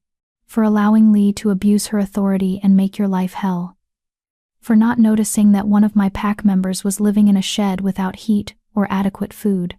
For failing in my duty as Alpha to ensure every wolf under my protection was treated with dignity. Rose didn't know what to say to that. Philip had always been distant but fair. She'd never expected him to apologize for the conditions of her life in Blood Moon. You didn't know, Rose said finally. I was just one Omega among dozens. Easy to overlook. That's not an excuse, Philip countered. A good Alpha knows every wolf in his pack, knows their struggles and needs. I failed you, Rose, and I'm sorry. Rose felt something loosen in her chest, resentment she hadn't realized she'd been carrying. Thank you, that means more than you know. Philip nodded, then reached into his jacket and pulled out an envelope. I also wanted to give you this. It's from your mother. Rose's hands shook as she took the envelope. Margaret? She wrote to me. After word spread about your Silvermoon heritage and your coronation, she reached out, Philip said. Asked me to deliver this personally. I don't know what it says, but... He stood. I'll give you privacy to read it. He left, and Rose sat alone with the envelope bearing her mother's handwriting. For a long moment, she just stared at it, the woman who'd abandoned her, who'd declared Rose a shame to the family when she presented as an Omega, who'd walked away and never looked back. What could she possibly have to say now? Rose's hands trembled as she opened the envelope and pulled out the letter. Dear Rose, I don't expect you to forgive me. I don't deserve it. But I need you to know the truth I've kept buried for 19 years. You are not Thomas Forbes's daughter. Your father was a wolf named Jonathan Silvermoon, the last known heir of the royal bloodline. He was kind and gentle, and everything good in this world, and I loved him with every fiber of my being. But our love was forbidden. I was a beta. He was royalty in hiding, trying to escape the wolves who hunted his family. When I became pregnant with you, Jonathan begged me to run away with him, to leave everything behind and start fresh where no one knew our names. I refused. I was a coward. Afraid of losing my position, my security, my comfortable life. So Jonathan left alone, promising to return for us once he'd secured safe passage. He never came back. I learned later that he'd been killed by Brotherhood hunters who'd been tracking him for years. They wanted the Silvermoon bloodline extinct. When you were born, I saw Jonathan in your eyes, saw the power lurking beneath your innocent surface, and I was terrified. Terrified that the Brotherhood would find you, would kill you like they'd killed your father. So I married Thomas and claimed you were his daughter, hid your true heritage, and when you presented as an Omega, when your Silvermoon blood manifested in its hidden form, I convinced myself it was for the best, that you'd be safer overlooked and invisible than acknowledged and targeted. I told myself I was protecting you by abandoning you, by pushing you away, by making sure no one would connect you to the Silvermoon line. But I was really just protecting myself. From guilt, from responsibility, from the constant reminder of the man I'd loved and lost and the daughter I was too afraid to defend. I'm sorry, Rose. I'm so sorry. You deserved a mother who fought for you, who stood beside you, who helped you understand your heritage instead of burying it. I don't expect you to respond to this letter. Don't expect forgiveness or reconciliation. I just needed you to know that you were loved. Your father loved you even though he never got to meet you. And despite everything, despite my cowardice and failures, I love you too. I'm proud of the woman you've become, proud of your strength and courage and compassion. Your father would be proud too. Be well, Rose. Be happy. Be everything I was too afraid to let you be. Margaret. Rose read the letter 3 times, tears streaming down her face. Her father had been a Silvermoon, had loved her mother, had died trying to protect his bloodline from the very Brotherhood that had just tried to kill Rose and Luna, and her mother had abandoned her, out of fear, not hatred, but a misguided attempt at protection. It didn't excuse what Margaret had done, didn't erase the years of loneliness and pain, but it explained it, gave Rose context for the rejection she'd never understood. The door opened quietly, and Gary entered. He took one look at Rose's tear-stained face, and immediately crossed to her, pulling her into his arms. What happened? He asked gently. Rose handed him the letter without words. Gary read it quickly, his expression darkening with anger on her behalf.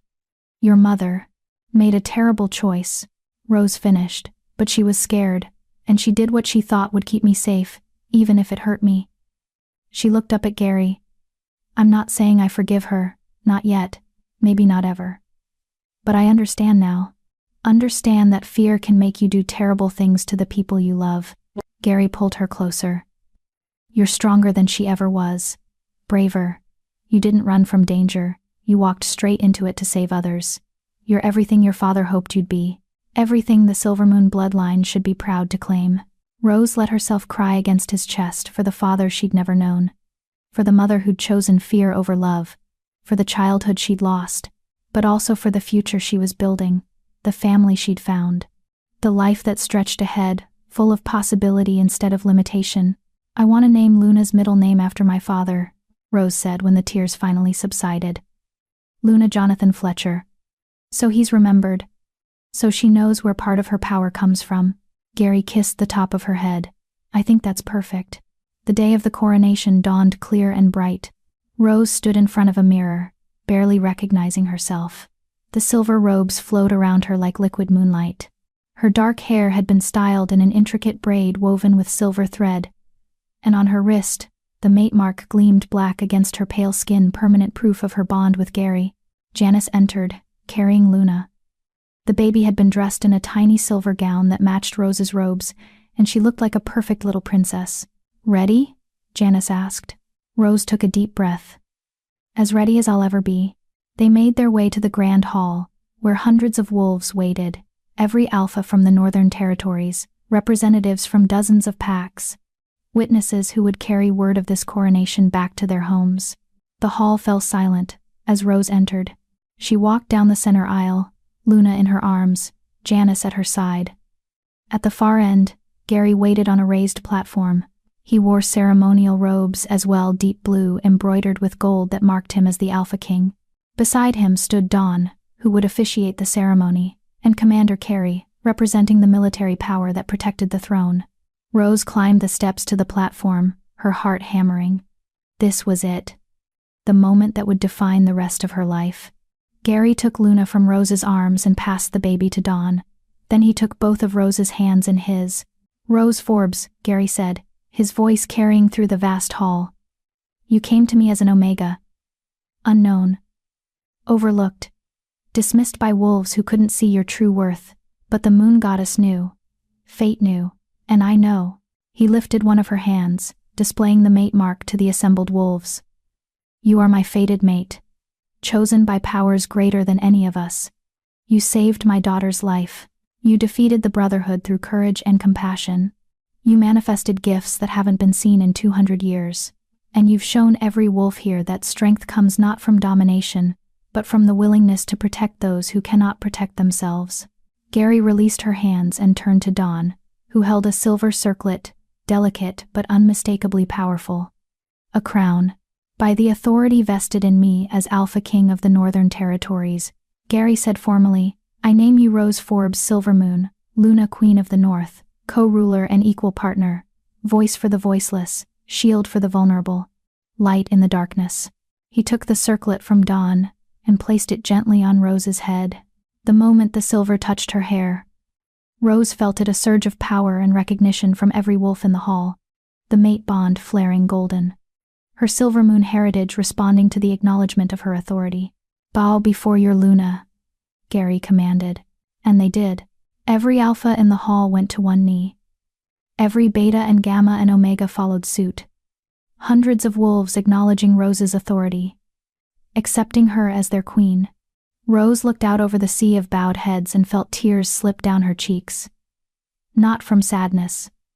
From overwhelming joy and gratitude and the bone-deep certainty that she was exactly where she was meant to be. Gary turned her to face him. "Do you accept this responsibility? This burden and privilege? Do you swear to rule with wisdom and compassion? To protect the weak and guide the strong? To stand beside me as my equal until our dying day?" "I do," Rose said clearly. "I swear it." Gary smiled, that beautiful, genuine smile that transformed his stern face. "Then by the power of the mate bond, and the authority of the Alpha King, I claim you as mine, my Luna, my queen, my partner in all things." He kissed her, claiming and tender, and witnessed by every wolf in the Northern Territories. The hall erupted in cheers and howls of celebration. And Rose Forbes Silvermoon, who'd spent years being invisible, finally understood what it meant to be seen. That night, after the ceremonies and feasting and political meetings finally ended, Rose and Gary retreated to their private quarters. Luna had been put to bed hours ago, sleeping peacefully under Dawn's watchful eye. Now it was just Rose and Gary, mates and equals and partners, preparing to build a future together. "How are you feeling?" Gary asked as they sat together on a balcony overlooking the valley.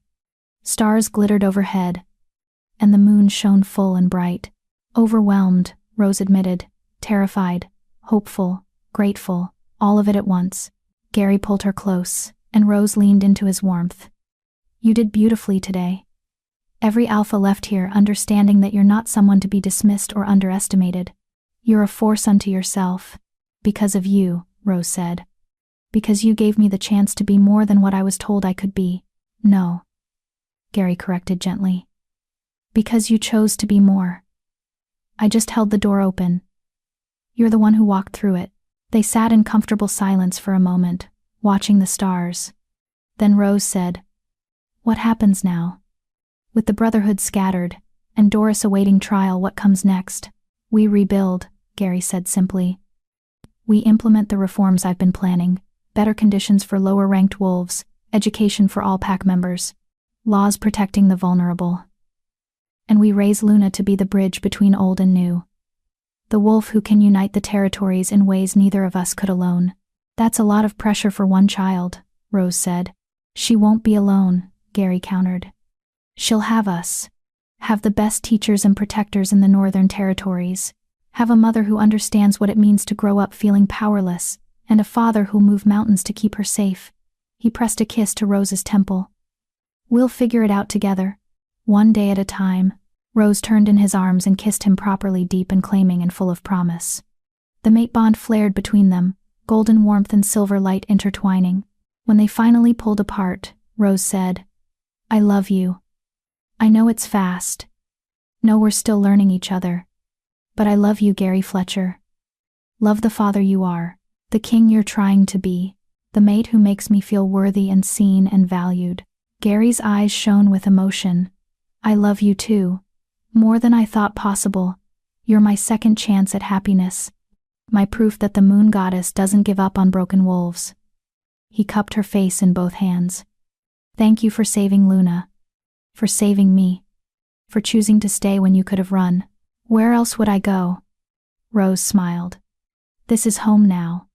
You and Luna, and this crazy, complicated life we're building. This is where I belong. Forever," Gary agreed. "For however long forever lasts, you belong here, with me." They kissed again under the stars, two wolves who'd found each other against impossible odds. An alpha king who'd lost everything and learned to hope again. And an omega who'd discovered she was never weak, just waiting for the right moment to shine. Together, they would build something better than what came before. Together, they would show the Northern Territories what true strength looked like.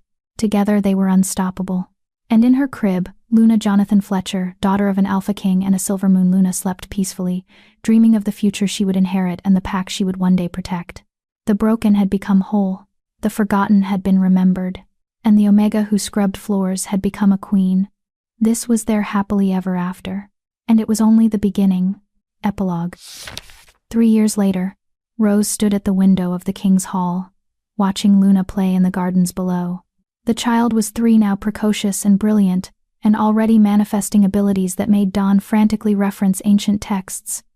Yesterday, Luna had made flowers bloom out of season just by touching them. Last week, she'd calmed a frightened wolf pup with nothing but her will. The combination of Alpha King blood and Silver Moon heritage was creating something unprecedented. Something powerful and beautiful and occasionally terrifying. But Luna had good teachers. Rose worked with her daily on control and compassion. Gary taught her strength and responsibility, and an entire pack of wolves who'd once dismissed omegas now treated the child of a former omega with reverence and love. "She's getting stronger," Gary said, coming to stand beside Rose. His arm slipped around her waist, familiar and comfortable after 3 years of partnership. "I know," Rose said. "Sometimes I wonder what we've unleashed on the world. What she'll become, when she's fully grown. She'll become exactly what she's meant to be," Gary said confidently. "Because she has you to guide her. To show her that power without compassion is tyranny. That strength means protecting the vulnerable, not crushing them." Rose leaned into him, watching as Luna laughed and ran through the grass.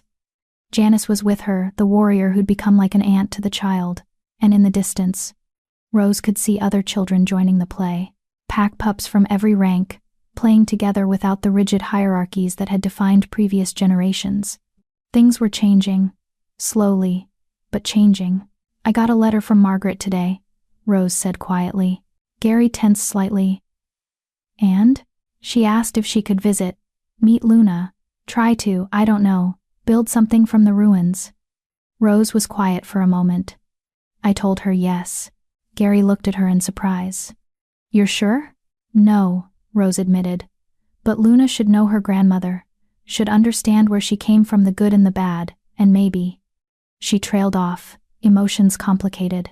"Maybe everyone deserves a second chance. Margaret made terrible choices, But she's trying to make amends.